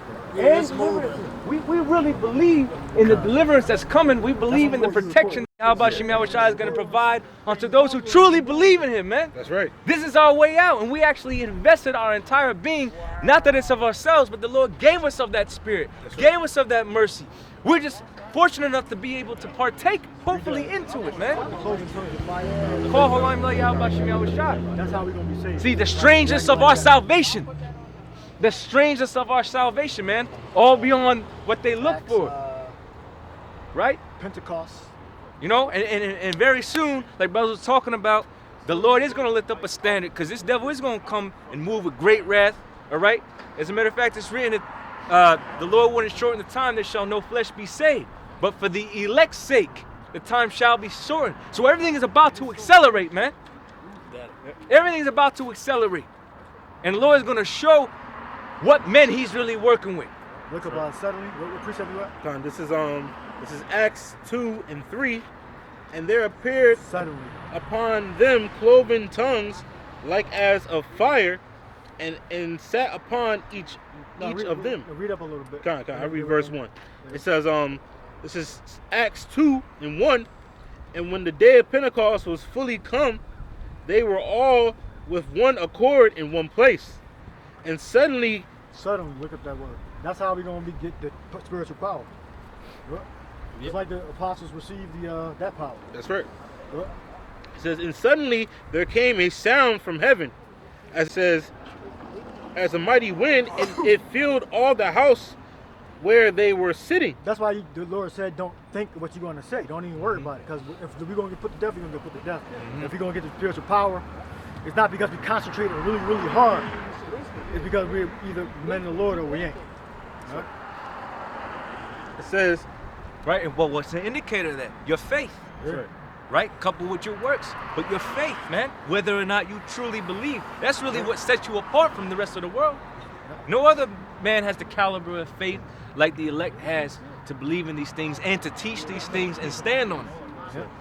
That's only really for the elect. and you can imagine, you know, you be in a situation that's impossible to get out of. Right. And you just like, Lord, I don't know what to do. I'm just leaving it in your hands. Right. And all of a sudden, it's Yeah, like it's so- like it's like a Now, click. let me say this real We're gonna quick. let that word settle, yeah. Real quick, Yeah. Slacky, not to detract too much. There's approximately 1.5 million people in this city. How many of them actually saw that? Exactly. The hopeful elect. That few. That remaining, that hopeful number. Ain't nobody, we making a commotion, ain't nobody pay attention, and even if they could, they might not even have been able to see them. The chariots might have hit themselves, even though they were blinking and flashing for a moment. Several of them. Sometimes they'll pull up and line. Yeah. They'll be like knives, like So that's reminiscent. The Lord's going to take us, one of family, two of a city, right? Or two of a family, one of a city. It's reminiscent of that. Very few, man. Very few. That's right. It says, and the whole house was filled where they were sitting, and there appeared unto them cloven tongues, as a fire, and sat upon each of them. And they and they were all filled with the Holy Spirit, and began to speak of other tongues as the Spirit gave them utterance. Yeah, and that's why it's good, important to be in your right mind most of the time. So when that spirit descends on you, you'll be adequate. Well, when the spirit is hovering around, you'll be a vessel fit for it to have it, a body for it to have it. That's right. Instead of being, in the depth of a bunch of sins, That's right. And read that word suddenly. Console says suddenly, the Greek word is afno, which means unawares, i.e. unexpectedly. Unexpectedly, unawares. So when the Lord gives his elect that spiritual power, it's going to rush on us. Like Samson. When Samson would get the spiritual power, it would turn. We already had power, but it would turn up. He'd be at let's say a level limit was like 1,000, right? He would already be operating at like 300, and then the Lord would just turn it up to like 900. I think it actually physically says, and the spirit of the Lord came upon Samson. You find that too. Mightily, find that, yeah. But I think you were pretty much done. Right? Yeah, I had a precept. Where'd you got? This is Acts chapter 6, verse 7. It says, and the word of the Most High increased, and the number of the disciples multiplied in Jerusalem greatly. And a great company of priests were obedient to the faith. And, Judge angels, find that too. and Stephen, full of faith and power, did great wonders and miracles among the people. Yeah, so we had spiritual power to whatever it was, raise the dead, heal withered like Yahweh Shai did, Right. the degenerate muscles, could heal the muscles, make them strong again. So the person could walk, blind receiving sight. So he did miracles. Because the Lord said he's gonna do greater than what the Lord did. You know?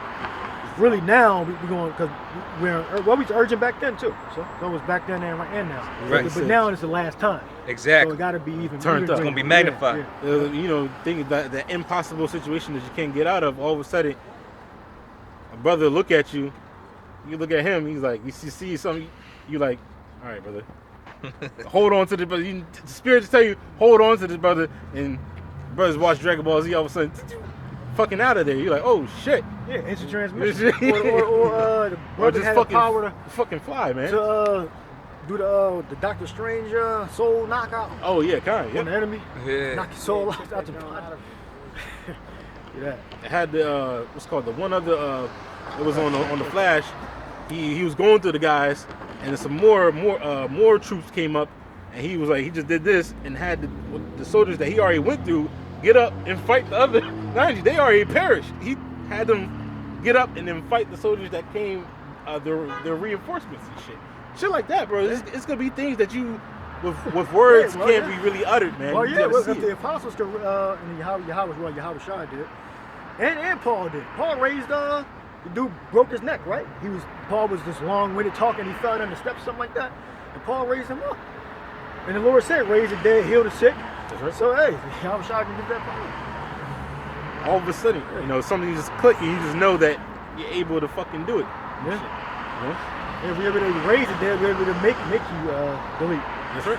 So, Peter, Dr. Strange, soul hitter. What was those two? The man and the woman. I always forget their names. Ananias and Sapphira. Yeah. All he did was speak. Literally, like this day you going. And they dropped. Their spirit gave up. So that was literally through the word. Without touching. Yeah. Dr. Strange. Faith is a form of a superpower. It's pretty much a superpower. You shall judge angels? Yeah, it is a form of, yeah, because not everybody, only the elect got it. So read those precepts. Yeah, Judges 15, verse 14. And when he came unto Lehi, the Philistines shouted against him, and the Spirit of the Lord, Yahweh, came mightily upon him, and the cords that were upon his arms became as flax. Yeah, suddenly. Damn. He suddenly just like the Incredible Hulk. That's he what didn't have the strength before, then he all of a sudden had it. Or he was just chilling, and then when he got pissed off, and the spirit came on him and just broke it. Only you can. These are things that they place in movies, but it's gonna happen in real time, and it's gonna surpass what we can literally say. Instant transmission, the soul knockout. What's the word there? Mighty? Mightily. Look that word up. Mightily. Is that the bar? I think it's Tazalak. Tazalak. You said judge angels, so we're not even judge the smallest matter. I got that. But look up that word. Tazalak. Tazalak. It says Tazalak. It said to rush, to advance, to prosper. To rush. And similar to suddenly just happen. Like you don't got a choice whether it happened or not. Mm-hmm. Right? So Holy Spirit descend on you, or if you call it and it just happens to be there at that right time, or you could not even be expecting and then just hit you. Well, when you go into the entomon of mightily, it goes back to mighty, and it says in the entomon, it says adjective, it says possessed or endowed with might, having the attribute of strength, possessed or endowed with. So when you're endowed with something, it's nothing of your own. Right. It's something that's given to you, or what it says possessed. Either way, either you're possessed by an evil spirit or the Holy Spirit. At the end of the day. Yeah, and if we need help, we can call. Not like the dude did when getting his ass whooped by the cops. But when the time is right, we're gonna call the angels and they're gonna help us. Sure. Judge angels, you got it. So this is 1 Corinthians chapter 6 and 3. It says, "Know ye not that we should judge angels? How much more things that pertain to this life?" Yeah, and remember Judas Maccabees. Angels protected him and fought for him. And that's the same thing that David used to happen in David when he wanted to go out and fight. The angels would help and would shoot fire at some of the Philistines and the people he was fighting. So they come in various forms. They come in the form of the seraphims, or they come down to appearance of a man or a monster. Yeah, and fight for us. Well, what's the Lord's gonna teach them? I forget what that's at. Or the spirit can possess us. The angel can possess us. You start tearing their ass up. Yeah, you can imagine jumping over buildings and stuff. You're like, oh shit, you know. As soon as you hit the ground, you're like, oh, you know, try to do it again. Damn, I can't, you know. Right. It's nothing of your own. It's gonna be of the Lord, you know, that endows that power upon a man, you know, to deliver. We see had that one sister that had that vision that she gave. And she didn't say who, but she said she was, you know, struggling. She called upon the name of the Lord, and a man of the Lord came up. She said specifically a great millstone, but a man came up, dealt with those men, and got them out of there, man. So it's gonna be happening these times, man. So call upon the name of the Lord. Yeah. So the angel might come, or the Lord might send a man with the spiritual power to 1,000 miles away, hear the fucking call, and snap and get you and shit. You know? I had a vision dream like that. It was 1,000 miles away. Somebody called. Yeah. Was able to hear like somebody, like your phone or some shit. You know? Yeah. Came down, descended. You appreciate? Yep. Yep, bro. This is Acts chapter 16, verse 20. I'll start at 20. I'm gonna start at 19. And when her masters saw that the hope of their gains was gone, they caught Paul and Silas and drew them into the marketplace unto the rulers, and brought them to the magistrates, saying, These men, being Jews, do exceedingly trouble our city, and teach customs which are not lawful for us to receive, neither to observe, being Romans. And the multitude rose up together against them, and the magistrates rent off their clothes and commanded to beat them. And when they had laid many stripes upon them, they cast them into prison, charging the jailer to keep them safely. It says, who, having received such a charge, thrust them into the inner prison and made their feet fast in the stocks. All right, now in the NLT it says, so the jailer put them into the inner dungeon and clamped their feet in the stocks. And at midnight, Paul and Silas prayed and sang praises unto the Most High, and the prisoners heard them. So basically, it was chained to a wall, pretty Yep. much. It was chained like that. You see the movie. Right, and the scriptures talk about, though you might have tribulation 10 days, right? That's right. Being cast into prison. You're still supposed to, what? There you go. Isaiah 33:6. Knowledge and wisdom shall be the stability of thy times. Prayer. You know, It says none of the strength other of camps salvation. talk about the chariots. Right. They don't. Only Great Millstone do. Man. Damn, you're right. Yeah, damn. I just noticed that right now. Damn, I you're don't right. even think Sakari even do it, even though he is Scion of Great Millstone. But Because they don't believe in what's called divine intervention, man. They Well, we believe about to karma. read divine intervention right out the scriptures. It says, and at midnight, Paul and Silas prayed and sang praises unto the Most High, and the prisoners heard them. And suddenly there was a great earthquake. So we're suddenly again. It says, and suddenly there was a great earthquake, so that the foundations of the prison were shaken. And immediately all the doors were open, and everyone's bands were loosed.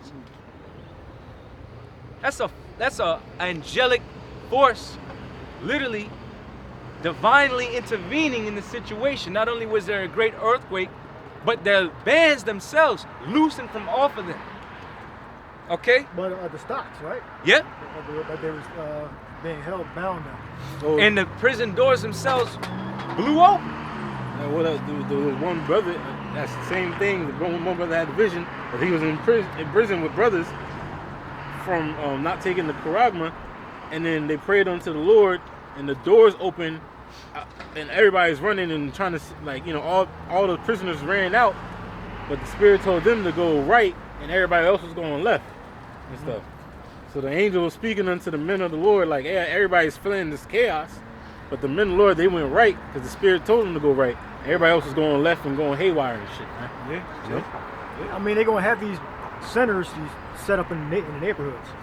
So you ain't gonna have to go far. You ain't gonna have to go downtown to get it. You can go right to your neighborhood. They're gonna have them. Right. Confident they're gonna have them, just like they had the testing centers for the C-19 stuff in neighborhoods. And by- empty parking Right. lots, put fences up or whatever. Yeah.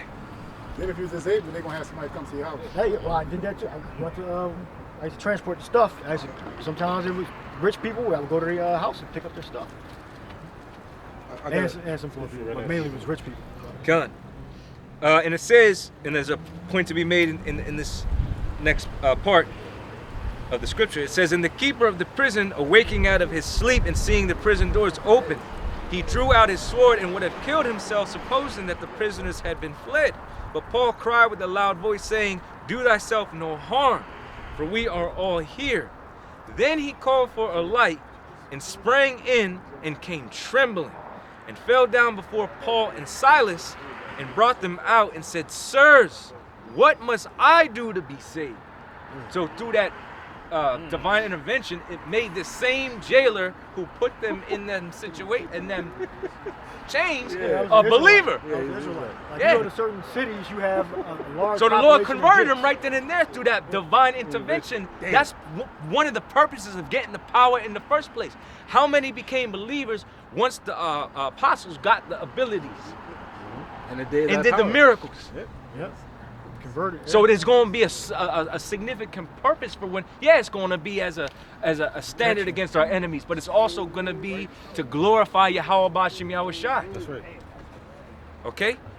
To bring in others. Just think about Perform miracles on his behalf, but it's going to be Now, through people his shall be power. willing. Psalms 110. Yeah, it's going to be through his power. He going to get all the honor and glory. And I had a dream like that. Willing, look up willing, it means voluntariness. Willing. Where before the Look up Lord actually gave me Volunteer. spiritual abilities, I called out to the people who were actually being enclosed by Edomites, coming with them and pursuing them with the sword and all other forms of weapons. And I told them not to worry. I said, only by the power of Yahweh B'Shem Yahweh Shai am I able to do this. And then I literally had Eagle. spiritual power. Eagle. You know? Eagle. You know? And I'm not saying that I'm of the not elect. of I'm the just saying wings that's like one eagles. that's Running one out of the many word. dreams I've had. keep you hopeful, man. Right, exactly. You know, 'cause And it was very vivid. and that And I time, literally, the Lord actually allowed me to ascend so far into the air and then come down with force. And basically, it was almost like creating an earthquake, and all the enemies basically were destroyed, and Israel was giving praises unto Yahweh B'Shem Yahweh Shai. right. Literally, that was the entirety of the dream. Yeah, I had a vision similar to that, but so like the brother said, somebody called me, or not called me, but yeah, called me. But yeah, I was way in the air, and I heard a voice on the ground and called me, and I came down to help the brother. But the dream kind of faded when I got on the ground. Yeah. stuff like that. you know, similar is like, because in that same acts, I remember I was in a vision. This is quite a while ago, but Lord have me remember these ones. Is where I'm about, and I'm talking to Jake, and there's these like not just women, but there's women, a couple men, and they happen to don't speak a lick of English. And I'm like, they're trying to get my attention, and I'm able to speak to them, and I'm hearing myself speaking. Mind you, I don't speak other languages, man. I'm able to speak to them specifically in the languages that they fucking speak, man. You know, clearly as day. And I'm looking around like, oh, in my mind, I'm like, and I'm telling them, and they know I can't speak their language naturally. They're like, but I'm telling them, I'm only able to speak to you like this because of Yahweh B'Shem Yahweh Shai, the Lord. It's like, and they're like, oh, and then they give praises to the Lord. They're like, oh, this man's gonna help us. This, that, and the third, you know. So there's gonna be instances where men of the Lord, certain things that we talked about of tongues, right, the spiritual power, flying, the abilities, strength, disappearing. I remember me and brothers always talk about it. Of that, what's that? Investigation, the bureau, what's what's the ATF? It's a movie. What's where it's basically Something Bureau. Yeah. Damn. Yeah, right. Yeah, but you know, it's basically the movie. Those men, they were angels, and they're able to open a door and be in another fucking place and shit. You know, the Lord's gonna give that ability to certain men. Like, hey, let's go through this door. It might look like it's to a house, but next thing you open the door, and you're in a whole forest, in somewhere in North America and some shit. Close the door, your enemy comes in. They just see a regular house and shit. Oh yeah, like in Doctor Strange. Yeah, a lot of people use Like basically like portals. That theme, the door portal thing. Yeah, it's basically like a portal. Lock Yeah. and Key on Netflix. Lock and Key. They have similar. You put the key in there and you transport your parts. Just to Psalms get that. 110. Oh, just like it. Did we read John 14 already? Where Howard Shai said, "The works you see me do, you shall do greater." Did we get that by chance? Yeah, grab that. All right. This is John 14. Oh, you got it? Yeah, I do have it. This is John 14 and 11. Believe me that I am in the Father and the Father in me, or else believe me for the very works' sake. Verily, verily, I say unto you, he that believeth on me, and that's part of the testimony brothers just gave. We confessed Yahweh B'Shem Yahweh Shai. That's right. Right? Wasn't we acknowledged even in the moment. Imagine you endowed with spiritual power. You're oversensed with an ability, and yet your inclination is to give Praises to the Lord. exactly glory unto whom it is due, knowing full well why you even have the ability in the first place, understanding the intention and the purpose of it. Well, even in But you visions- know it's gonna feel good too. Yeah. Even in visions, people But- ask like, how the hell you do Right. that? Yahweh B'Shem Yahweh Shai. Right. Yeah, they be It's like, gonna be confident. and they ask like, who's that? That's the God of the Right. Bible. And Right. They be like, they're like, I need to get with, I need Right. to get with the God of the Bible. Right. You know, Jacob's gonna be converted in that time. I Right. got Isaiah 59 after you, brother. Okay, Con. Verily, verily, I say unto you, it's like it. Verily, verily, I say unto you, he that believeth on me, the works that I do, shall he do also. and greater works than these shall he do, because I go unto my Father. And there it goes to show you the order. Yahweh Shai is going on to his Father, right? As his head. Yahweh Shai is our head, but it works together. All right, it's a complementary order. Yahweh, Ba'Shem, Yahweh Shai. And in order for us to do that, you need to have Yahweh Shai, because that's the only way you get into the Father, which is the author of all these things, in whom he gave the glory and credit unto his Son on his behalf. It all works together. You know, that power, that judgment of... And then the Yahweh Shai said, we are going to be joint heirs. That's right. All power and judgment was given unto him. So now that, like you said, the author of everything of the Heavenly Father, Yahweh, he gives to Yahweh Shai, like, all right, you endow who you... Right, because it was all predestinated. Yeah. It's all predestinated. I'm gonna let you, run the show, do what I would do, And he does. He will endow that power upon whoever, is deemed to have it at the end of the day. I got the, well, he's the ultimate embodiment of Father like Son. He's the ultimate embodiment of that. But go ahead. Now you're going to read Psalms 1:7. Go. Con, so this Psalm chapter 1:10-3, it says, thy people shall be willing in the day of thy power, and the beauties of holiness from the womb of the morning. Thou hast the dew of thy youth. And read voluntary, willing and power. Con, so it says for willing, it's a Hebrew word. It says nadaber, which means it says voluntariness. It also says free will, spontaneous. It also says in plural, as it birds says explain. abundant gift. Thy people shall be willing in the day of thy power. Read the power. Voluntariness. Willingly, you're going to see, they're going to believe. Certain ones. I'm like, just the elect. The elect are going to believe. Not the masses of people. This ain't 12 tribes worldwide. I'm like, I've never seen a squirrel look dead in my eyes. That's a damn false doctrine. 12 tribes worldwide. It's a false doctrine. Well, I mean, yeah, it's a false movement. I'm kind of involved. And look about power.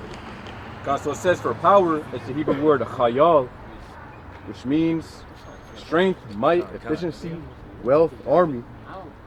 It also says forces, hosts. Yeah, so when the Lord, Yahweh Shai, displays his power, that's when you're going to have demons. 2/3 of Israel, they're going to be destroyed no matter what. All right? Even if you come to us, the Lord, we're going to be able to tell whether you are the elect or not. Because you ain't going to be able to trick us. Like a 2/3 come up, I believe now.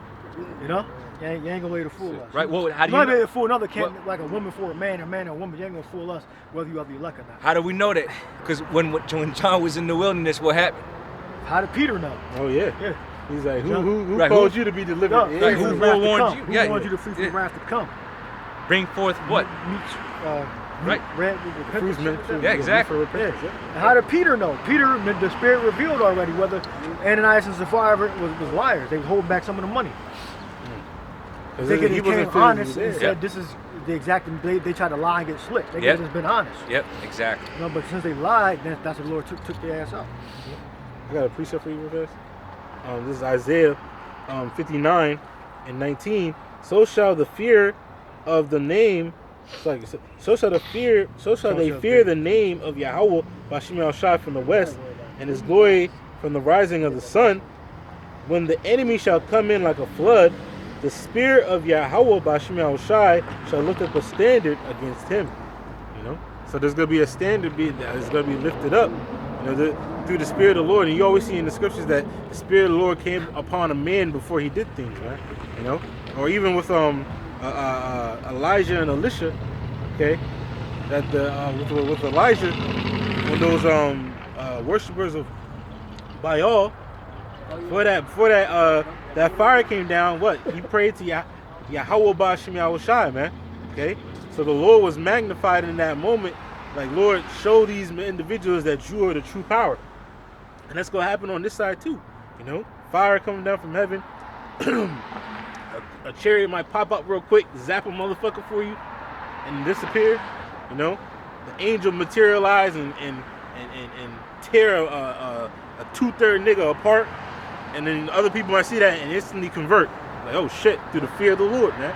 That's why the scripture said, through the fear of Yahweh Bashim Al Shai, through the terror of the Lord, we persuade men.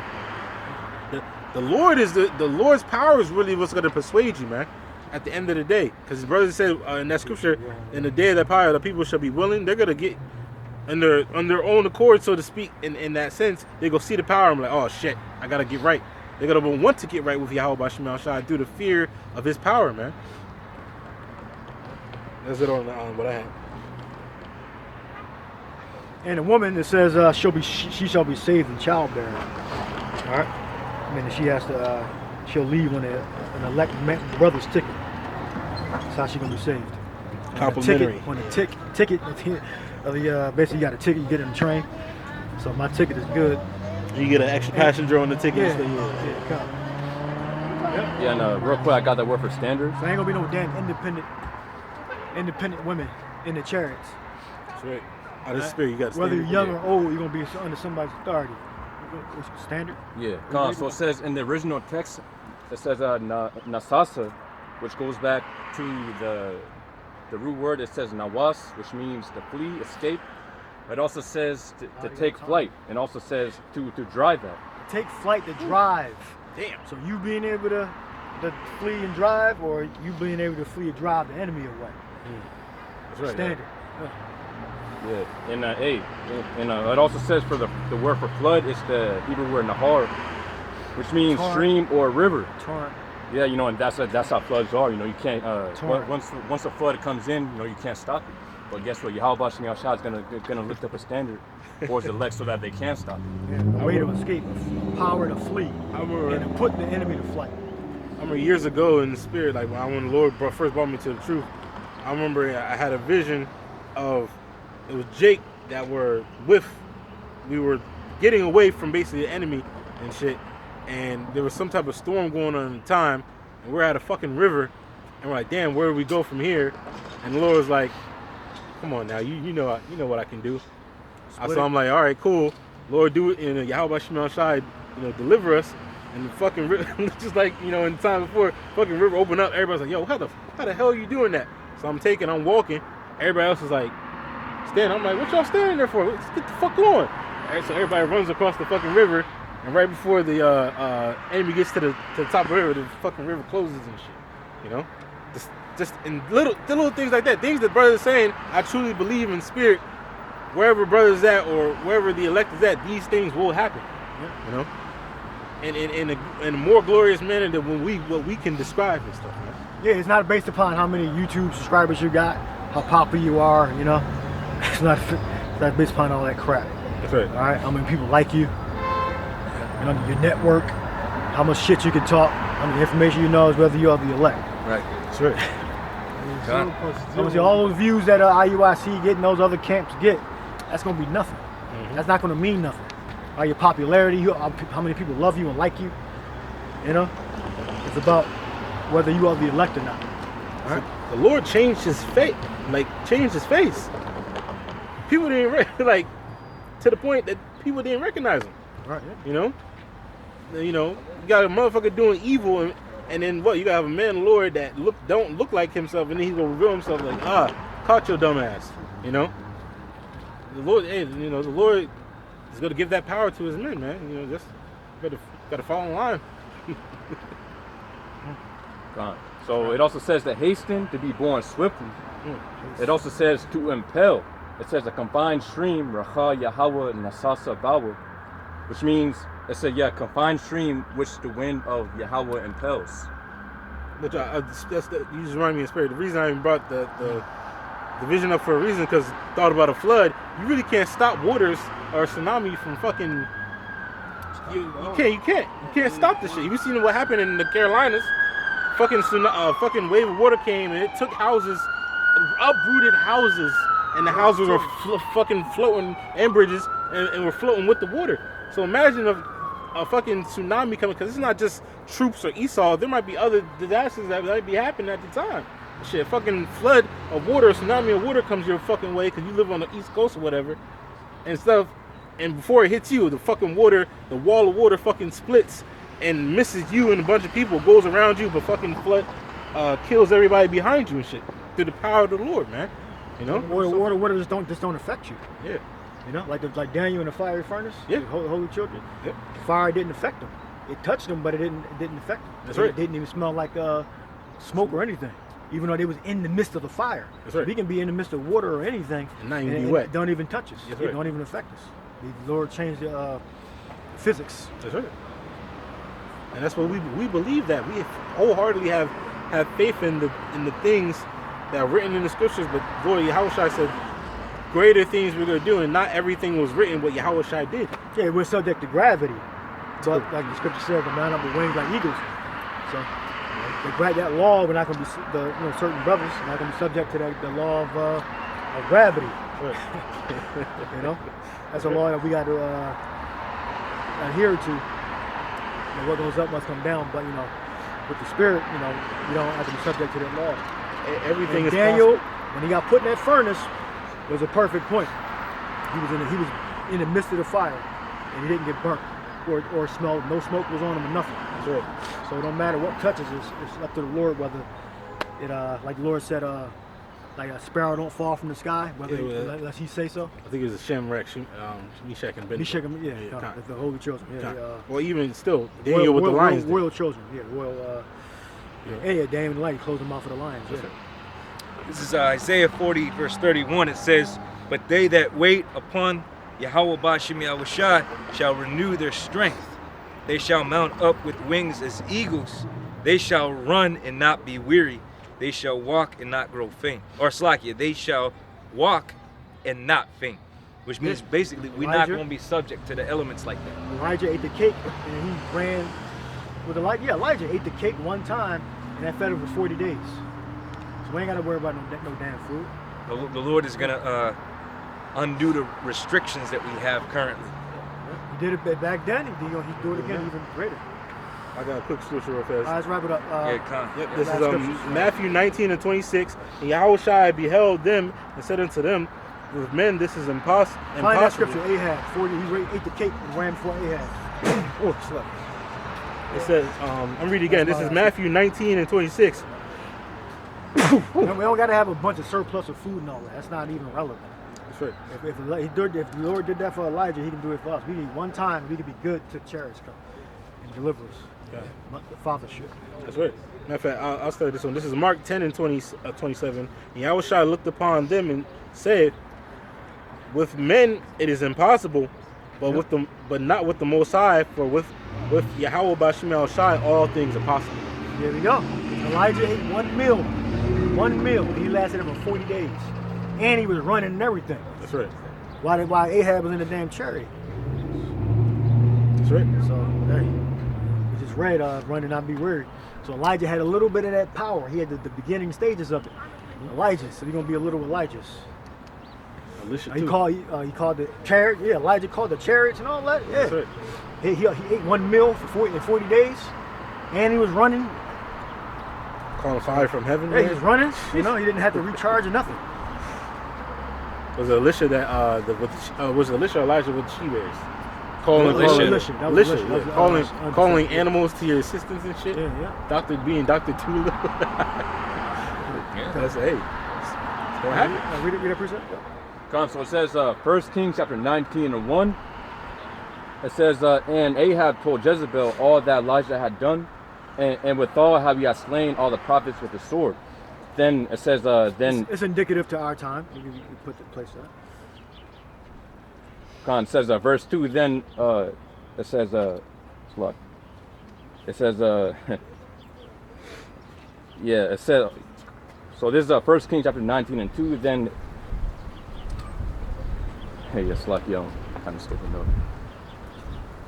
Yeah. It said 1 Kings 19 and 2. Yeah. Come on. It said, then Jezebel sent a messenger to Elijah, saying, so let the gods do to me, and more also, if I make not thy life as the life of one of them by tomorrow about this time. Verse 3. And when he saw that, he arose and went for his life then came to Bathsheba or Beersheba, which belonged to Judah, and left his servant there. It said, but he himself went a day's journey into the wilderness and came and sat down under a juniper tree, and he requested for himself that he might die, and said, it is enough now, O Lord, take away my life, for I am not better than my fathers. Yeah, continue. It says, and as he lay and slept under the juniper tree, it said, behold, then an angel touched him and said unto him, arise and eat. And he looked, and behold, there was a cake baking in the coals, and a cruse of water at his head. And he did eat and drink, and laid him down again.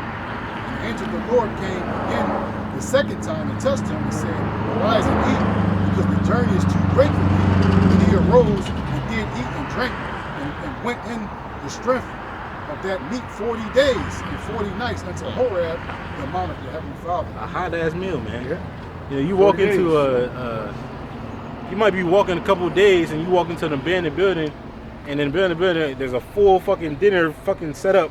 Your favorite fucking meal, curry chicken or some shit with plantains, freshly hot, like it came out, freshly came out and shit. You're like, whoa, what the fuck? Mine's just an abandoned building in the middle of the fucking forest.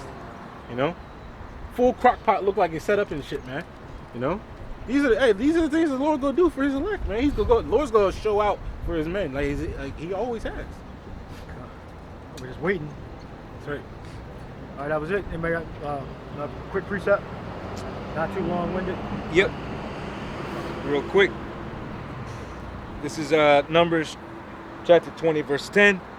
And Moses and Aaron gathered the congregation together before the rock, and he said unto them, hear now, ye rebels, must we fetch you water out of this rock? And Moses lifted up his hand, and with his rod he smote the rock twice, and the water came out abundantly. And the congregation drank, and their beasts also. And it says, and Yahweh, Ba'ashem Yahushai, spake unto Moses and Aaron, because you believe me not. And the Lord spake unto Moses and Aaron, because you believe me not to sanctify me in the eyes of the children of Israel. Therefore ye shall not bring this congregation into the land which I give it them. That's heavy. We were talking about that earlier. Yep. All right? But the point mainly was the fact that the Lord provided sustenance to the children of Israel. Moses was able to strike a rock. Yep. And it's true. There are certain rocks that actually happen to contain an abundance of water. That is true. Right? Even certain logs. Right? Mm-hmm. There's certain trees that absorb a lot of moisture, that if you stick a sharp object, that water will actually flow out. And the Spirit going to be guiding that. All right? Sure. We might have a certain amount of knowledge, but what's going to really instruct us, go to that tree, strike that for water, or that rock, or go in this area, it's going to be by the Spirit of the Lord. That's right. Right? And we know that through, what is that? Second Esdras? I believe it is. 16. Yeah. 16.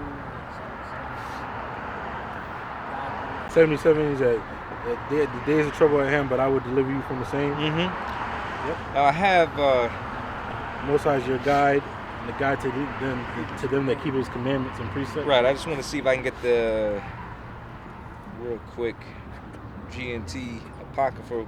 Can read this real quick. This is Go on. First Kings is at the bottom, 18th chapter, There it is. Right 45. And it came to pass when, in the meanwhile, that the heaven was black with clouds and wind, and there was a great rain, and Ahab rode and went to Jezreel.